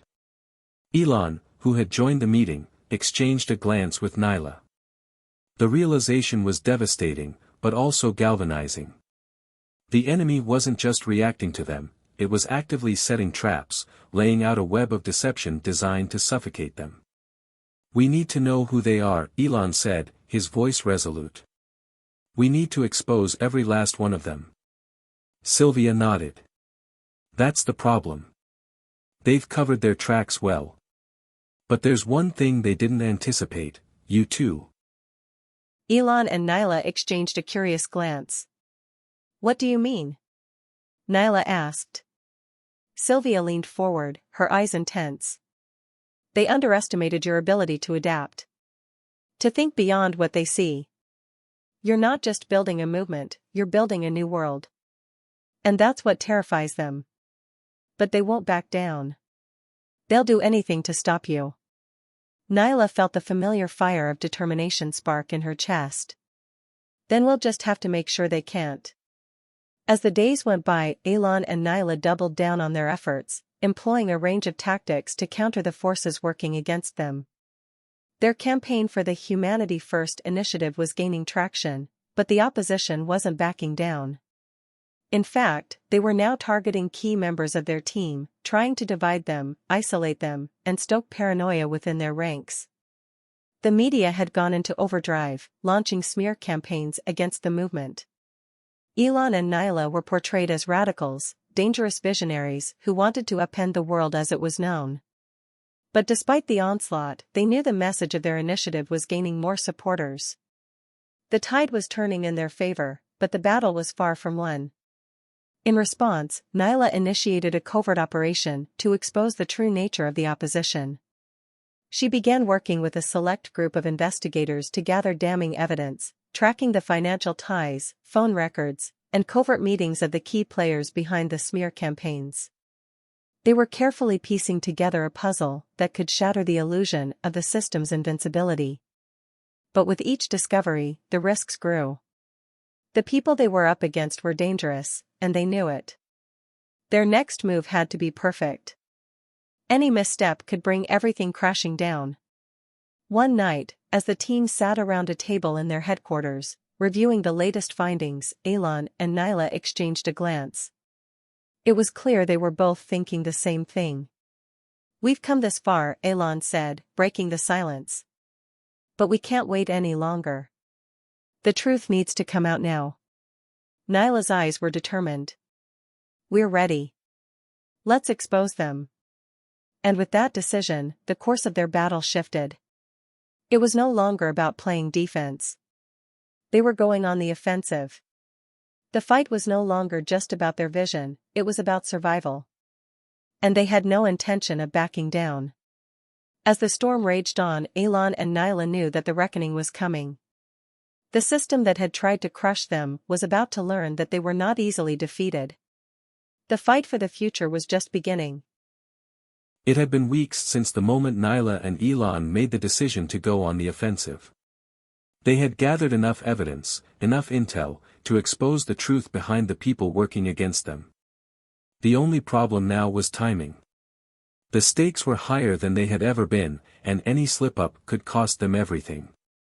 But the weight of what they were up against had pushed them into a corner, and now there was no turning back. Elon had always believed that if you had the truth on your side, victory was inevitable. But now, as he stood in the war room with Nyla, the gravity of what they were about to do felt almost suffocating. They had to expose the corruption that was running deep within the institutions they were fighting. They had to bring it all to light. And, above all, they had to make sure their message was heard loud and clear, no matter the cost. Nyla glanced at the screen in front of them. The final details of their public release were almost complete. They had spent countless hours preparing, ensuring that every piece of evidence was irrefutable. The list of powerful figures involved in the conspiracy was a who's who of the political, corporate, and media elite, people who had long been untouchable. "This is it," Nyla said, her voice low but steady. "Once we hit send, everything changes. Are we sure we're ready?" Elon didn't hesitate. "We have no choice. The world needs to know what's happening. We can't keep living in the shadows, afraid of what might happen if we speak up. It's time to take the system down." The room was filled with a palpable tension as they reviewed their plan one last time. They were going to leak the evidence, but not just any leak. This would be a coordinated strike that would ensure the truth would spread like wildfire. They had spent weeks working with journalists, influential figures, and activists who could amplify the release and ensure that it reached the masses. This wasn't just about exposing corruption, this was about sparking a revolution. It was just after midnight when the email went out. The files, complete with names, documents, secret recordings, and financial transactions, were now in the hands of the world. They had managed to keep the timing perfect, ensuring that it would hit when the media was least prepared for it, at the height of the morning news cycle. No one would be able to ignore it. For the first time in weeks, Elon allowed himself to sit back in his chair and take a deep breath. His heart was racing, but there was something exhilarating about it, the feeling of finally taking control after months of being cornered by the opposition. Nyla, though equally nervous, looked at him with a sense of quiet resolve. "Do you think this will be enough?" she asked, her voice barely above a whisper. Elon smiled grimly. "It has to be. The truth is on our side. If people know what's really going on, they'll have no choice but to stand with us." But as the hours ticked by and the first wave of reactions began to pour in, Elon and Nyla quickly realized that their plan was much more complicated than they had anticipated. The media erupted with stories about the leaked documents. News outlets scrambled to cover the bombshell, but there was a catch: the response was mixed. While some outlets praised the courage of the whistleblowers, others, especially those with ties to the opposition, quickly started to downplay the significance of the evidence. It was as if the truth had been buried beneath a mountain of deflection. Elon Musk and Nyla Gray's radical conspiracy theory unravels, one headline read. "Is the world ready to buy into their narrative?" The backlash was immediate. Some pundits even labeled them as dangerous anarchists, accusing them of trying to tear down society's very foundations. Despite the overwhelming evidence they had presented, the narrative was being hijacked by the powerful forces they had hoped to expose. "We knew this was coming," Nyla said bitterly, watching the news unfold. "But this? They're doing everything they can to rewrite the story." Elon leaned forward, his face taut with frustration. "They won't stop. They'll attack us from every angle, but we can't let them control the narrative. We've prepared for this. We have the truth, and the truth doesn't change." But the reality was this: the more the opposition fought back, the more their power seemed to grow. They had money, resources, and media platforms at their disposal. They could drown out the truth with their influence. They could twist the story and make the heroes look like villains. That night, as they watched the media battle unfold in real time, Elon and Nyla understood something critical. Exposing the truth was only half the battle. The real fight was about who could control the message.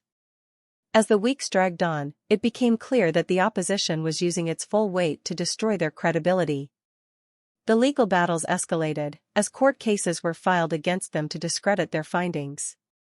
Media outlets aligned with the opposition began launching their own counterattacks, accusing Elon and Nyla of everything from fraud to domestic terrorism. It was like a tidal wave of lies, crashing down on them from every direction. But the truth, no matter how hard they tried to bury it, kept seeping through the cracks. Public opinion, while divided, was starting to shift. People who had once been on the fence about the initiative now found themselves questioning everything they thought they knew. The cracks in the system were beginning to show. Meanwhile, on the front lines of their campaign, the pressure continued to mount. Elon and Nyla's remaining allies were growing wary of the constant attacks, and there were whispers of doubt beginning to ripple through their ranks. Could they really pull this off? Could they keep the momentum going when the world was determined to stop them? One evening, as they sat in the war room once again, Elon and Nyla discussed their next move. They were both tired, physically, mentally, emotionally, but they knew they couldn't afford to slow down. Every move, every word, had to be calculated. "We need more," Elon said, running a hand through his hair. "The truth isn't enough if it's not amplified. If we're going to fight this, we need the world behind us." Nyla nodded. "We need to turn the tide completely. We need a movement that can't be silenced. Something that unites people, not just against the system, but for something bigger. We need to give them a reason to fight with us, not just for us." Elon paused, contemplating the weight of her words. "You're right. The fight has to be about more than just tearing down the old order. It's about building something new. A new world. A world where the people have the power." As the dawn began to break outside their window, Elon and Nyla came to a realization. The battle was no longer about just exposing corruption. It was about igniting a revolution not just against the system that had tried to control them, but a movement that would reshape the very fabric of society. Their work was far from over. In fact, it was only just beginning.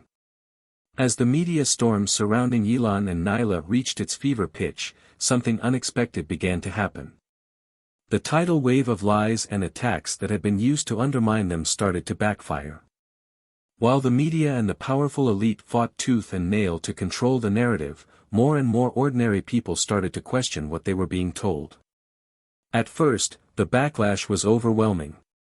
Their message, initially twisted and manipulated by the media, seemed to get lost in the noise.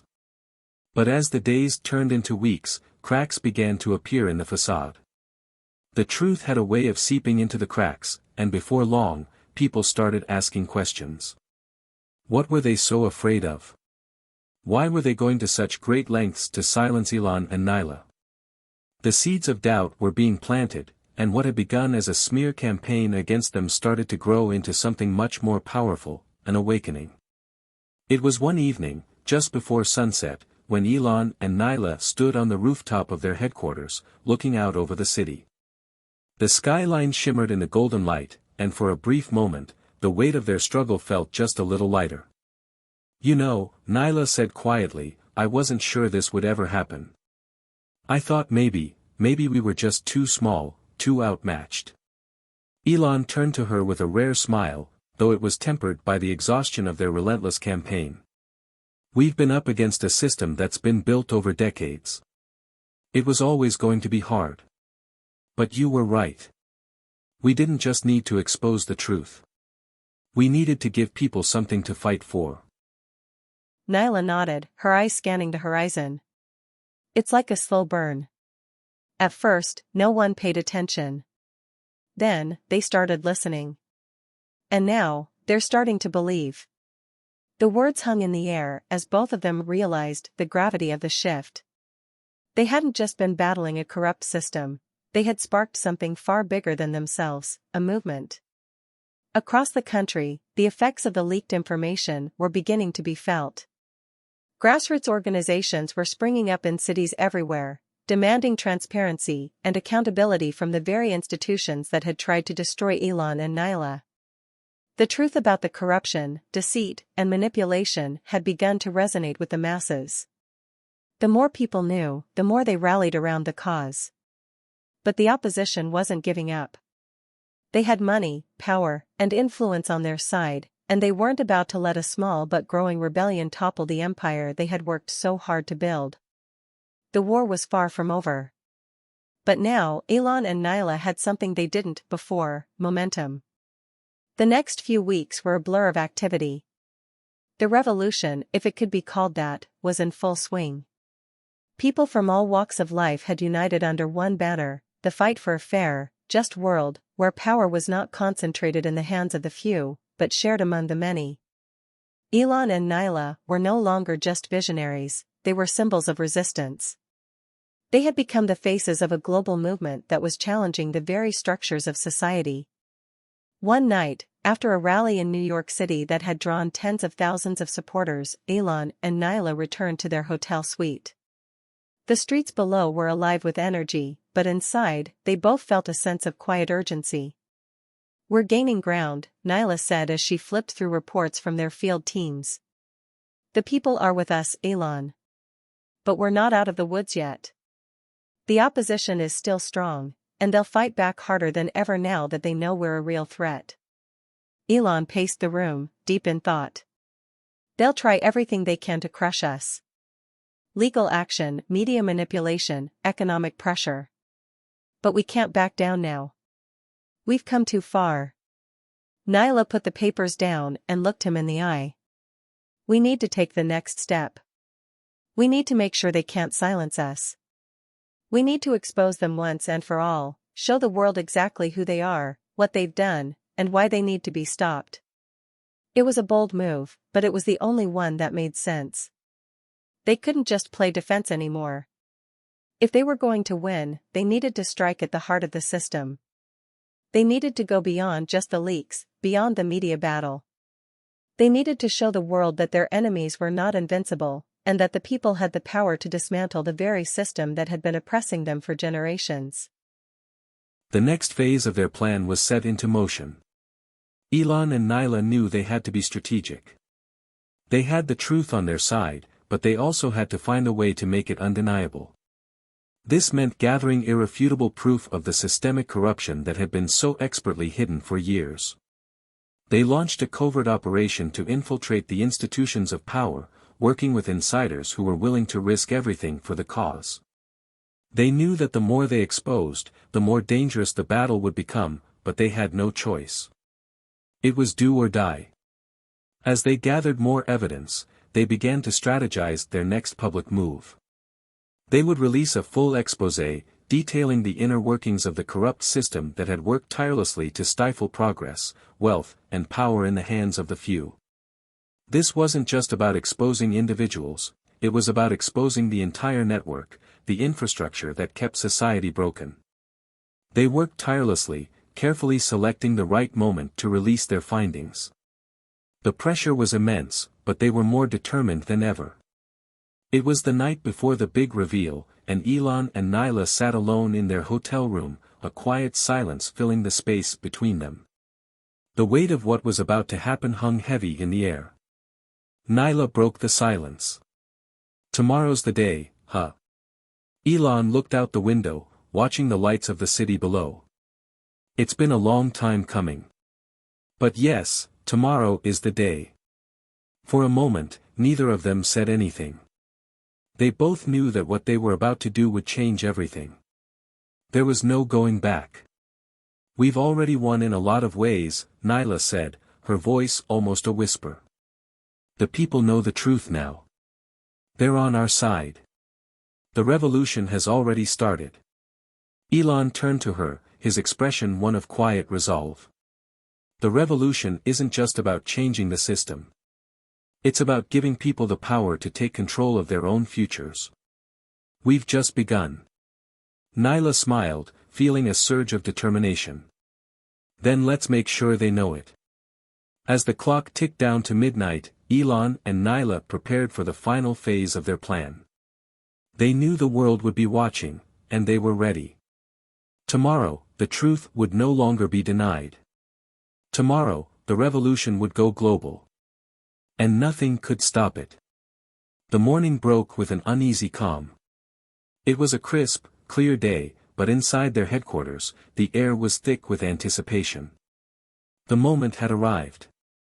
Elon and Nyla were about to release the final piece of their plan, the one that would shatter the facade of the system that had oppressed so many for so long. As the clock inched toward the scheduled release time, Elon sat at his desk, his fingers resting on the keyboard. He had a calmness about him now, but beneath the surface, the tension was palpable. He had been in countless high-stakes situations before, but nothing had prepared him for this. They were no longer just fighting for themselves. They were fighting for every person who had ever been crushed by the weight of an unjust system. Across the room, Nyla paced, her mind racing. She had never felt the stakes so high. What they were about to expose would change everything, but it also put them in even more danger. If this failed, they knew there would be no coming back. The opposition would stop at nothing to crush them, and they knew they had enemies in high places, many of whom would stop at nothing to protect their power. Everything set, Elon said, breaking the silence. Ready? Nyla stopped pacing and walked over to him.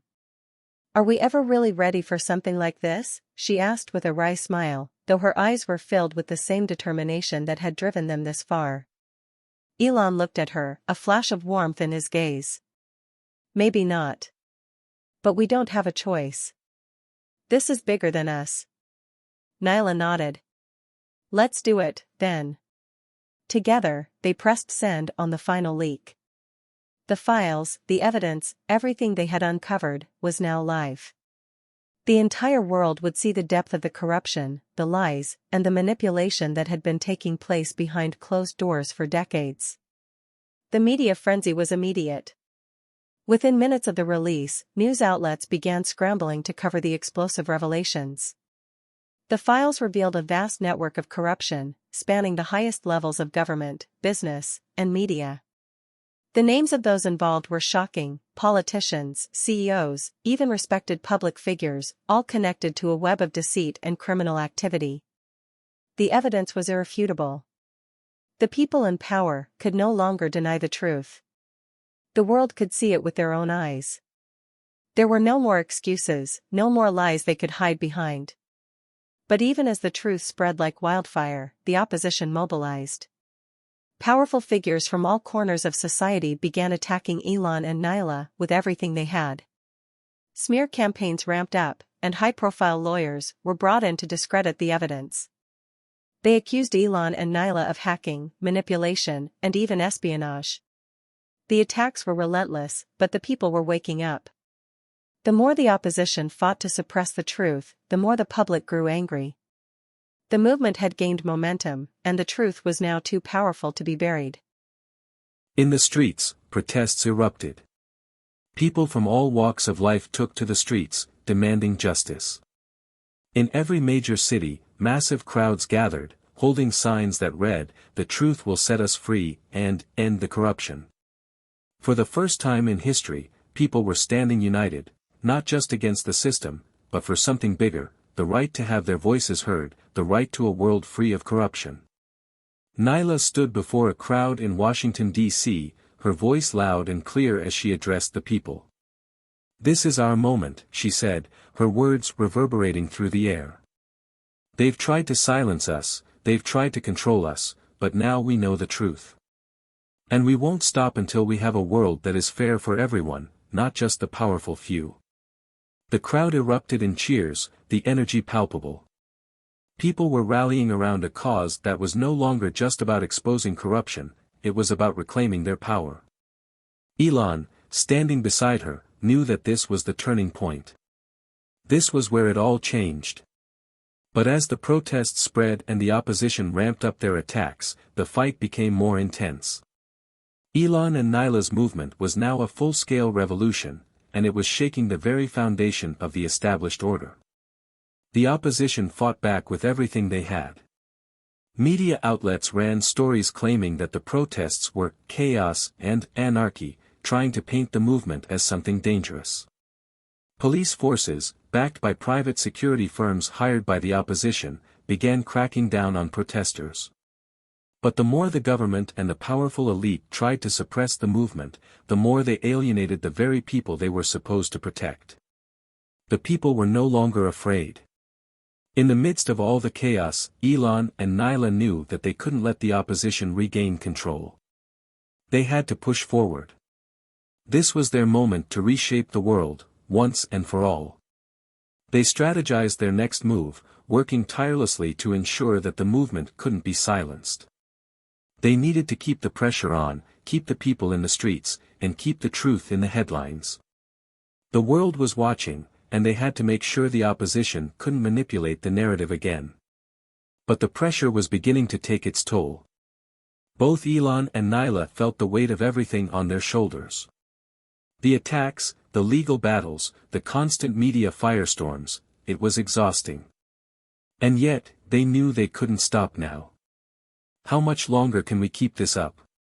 Nyla asked one evening, as they reviewed reports from the ground. Elon's response was simple, as long as it takes. They couldn't stop.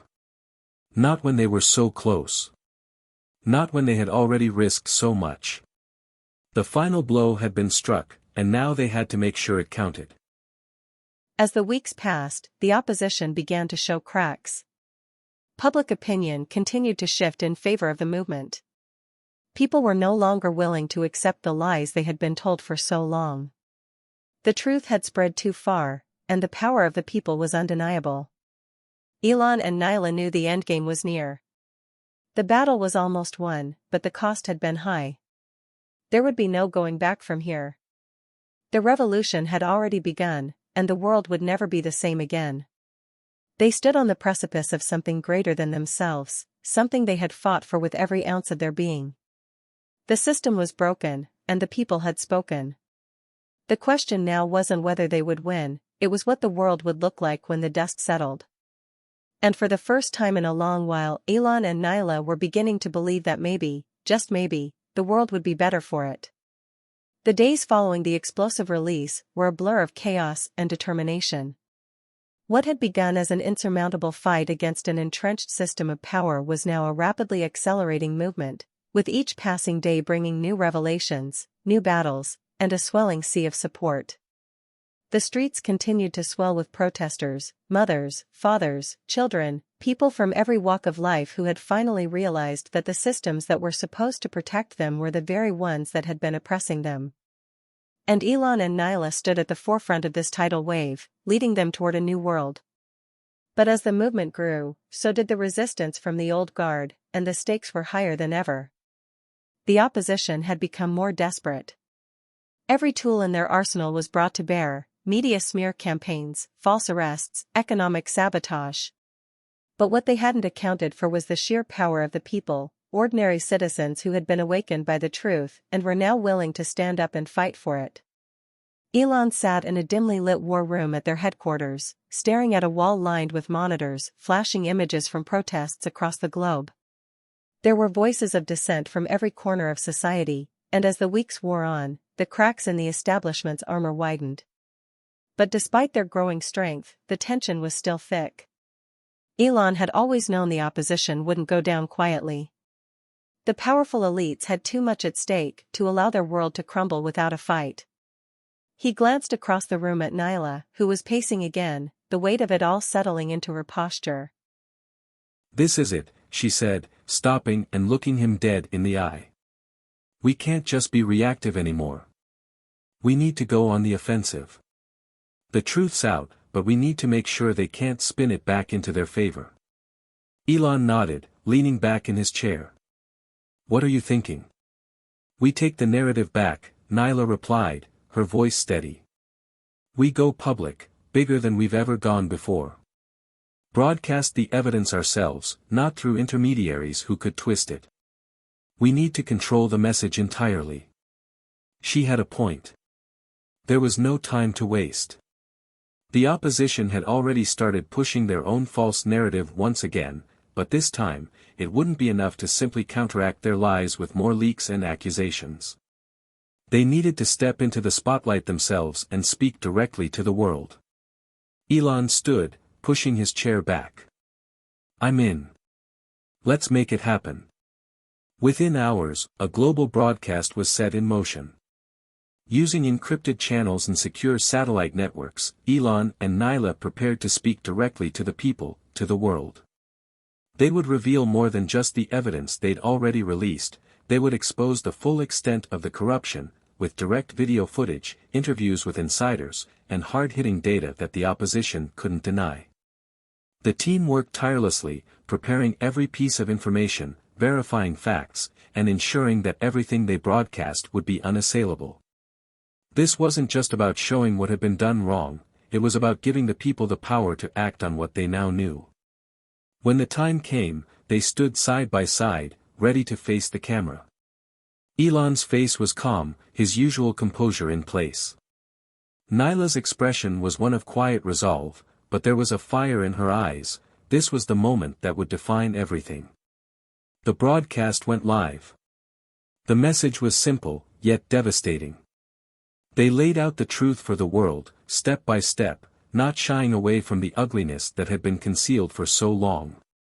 There were clips of politicians caught in unethical dealings, CEOs caught in criminal activities, journalists exposed for spreading misinformation, and high-ranking officials who had knowingly misled the public. It was an avalanche of truth that no amount of spin could stop.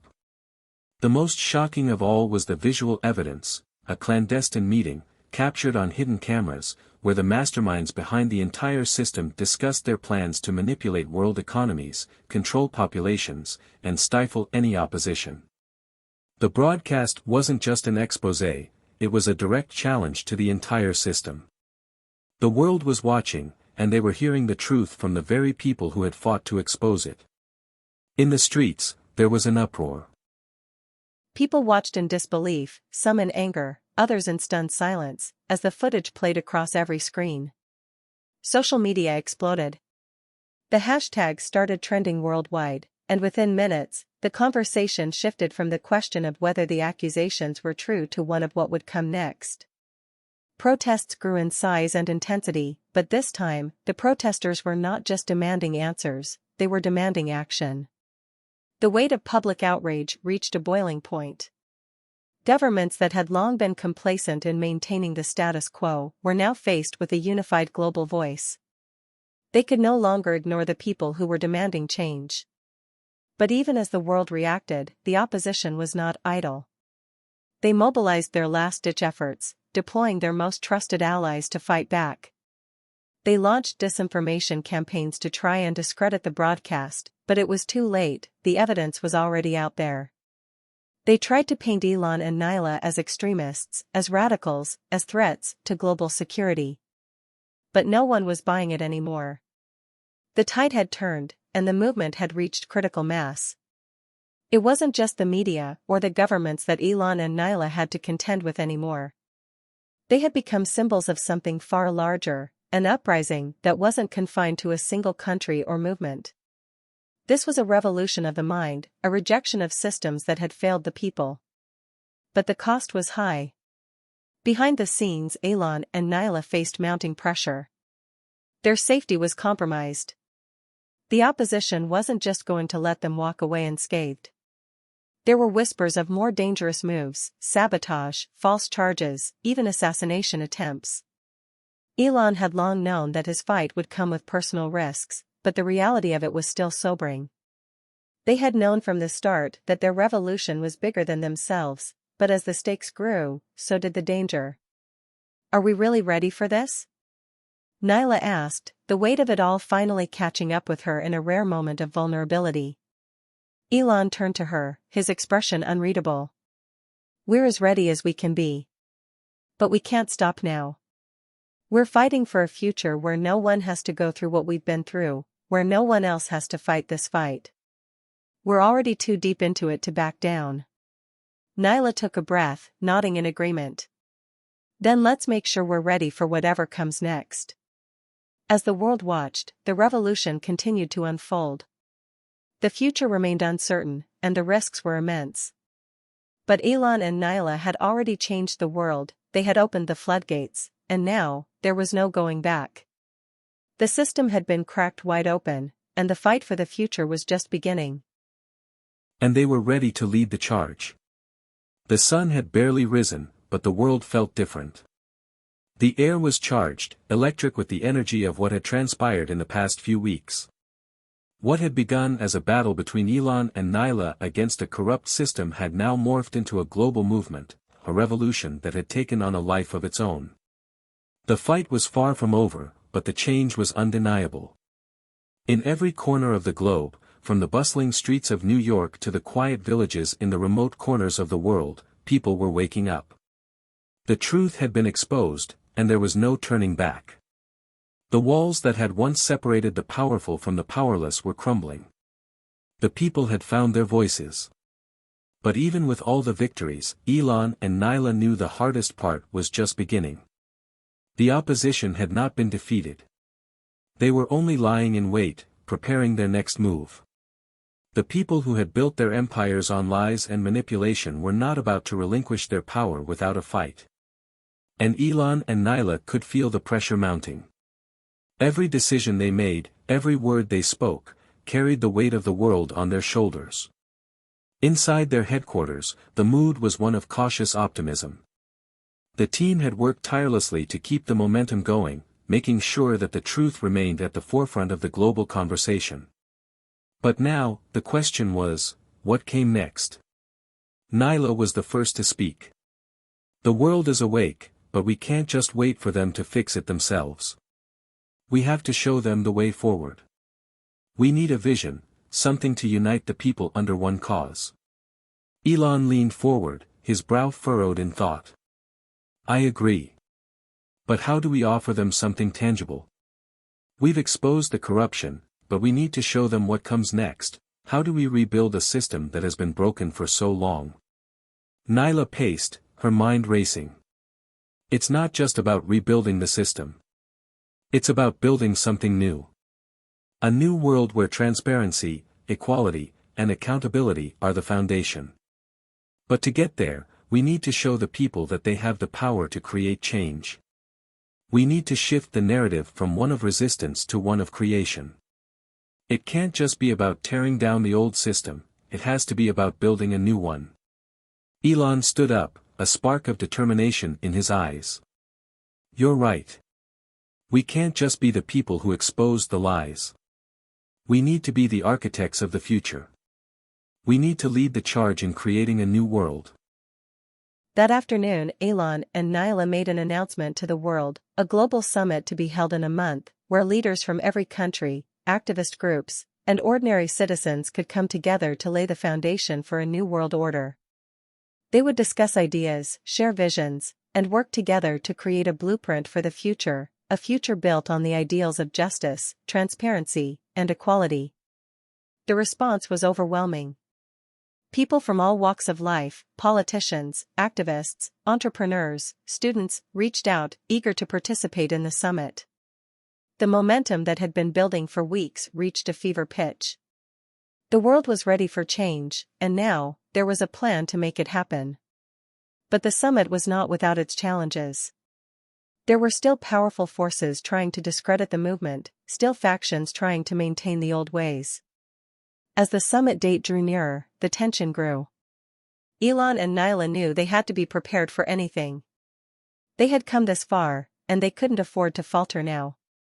The day of the summit arrived, and the world watched as leaders and activists gathered in a virtual space that connected millions across the globe. Elon and Nyla were at the helm, guiding the conversation, encouraging new ideas, and fostering collaboration. It was a historic event, a turning point in human history, and they were the ones leading the charge. One by one, the voices of change rang out. New ideas for sustainable energy, equitable healthcare, global education reform, and justice for all echoed through the virtual rooms. It was a collision of ideas, passions, and hopes. There were moments of tension, moments where old conflicts threatened to derail the progress, but Elon and Nyla remained steadfast. They kept their eyes on the prize, creating a future where every person had a chance to thrive. The summit lasted for days, but by the end, something incredible had happened. The world had come together, united in a common cause. And Elon and Nyla had done more than just expose the corruption, they had inspired a global movement towards something better. They had sparked a new world, a new way of thinking, and a new vision for the future. As the summit concluded, Elon and Nyla stood together, looking out over the thousands of messages of hope, support, and commitment that flooded in from every corner of the world. Did we do it? Nyla asked, her voice filled with disbelief. Elon nodded, his gaze focused on the horizon. We're not there yet, but we've planted the seed. Now, it's up to the people.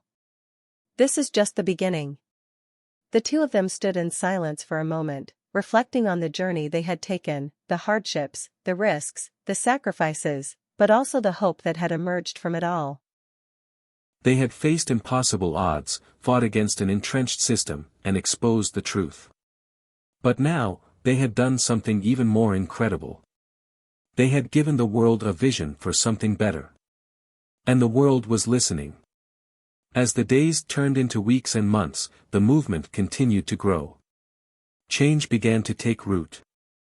The corrupt systems were slowly dismantled, and in their place, new systems, built on the principles of justice, equality, and transparency, were established. The world was no longer the same. It had been forever changed. Elon and Nyla had become more than just leaders of a revolution. They had become symbols of hope, of resilience, and of the belief that a better world was possible. They had proven that no matter how entrenched the system, no matter how powerful the opposition, the people could rise up and demand change. And as they looked to the future, they knew one thing for sure: the fight had not been in vain. The world they had fought for was now being built, one step at a time. The dawn of a new era had arrived. And it was only just beginning. Hit subscribe and leave a comment with where you're watching from. This story might just spark a new beginning. What's one thing that always pushes you forward, even when things get tough?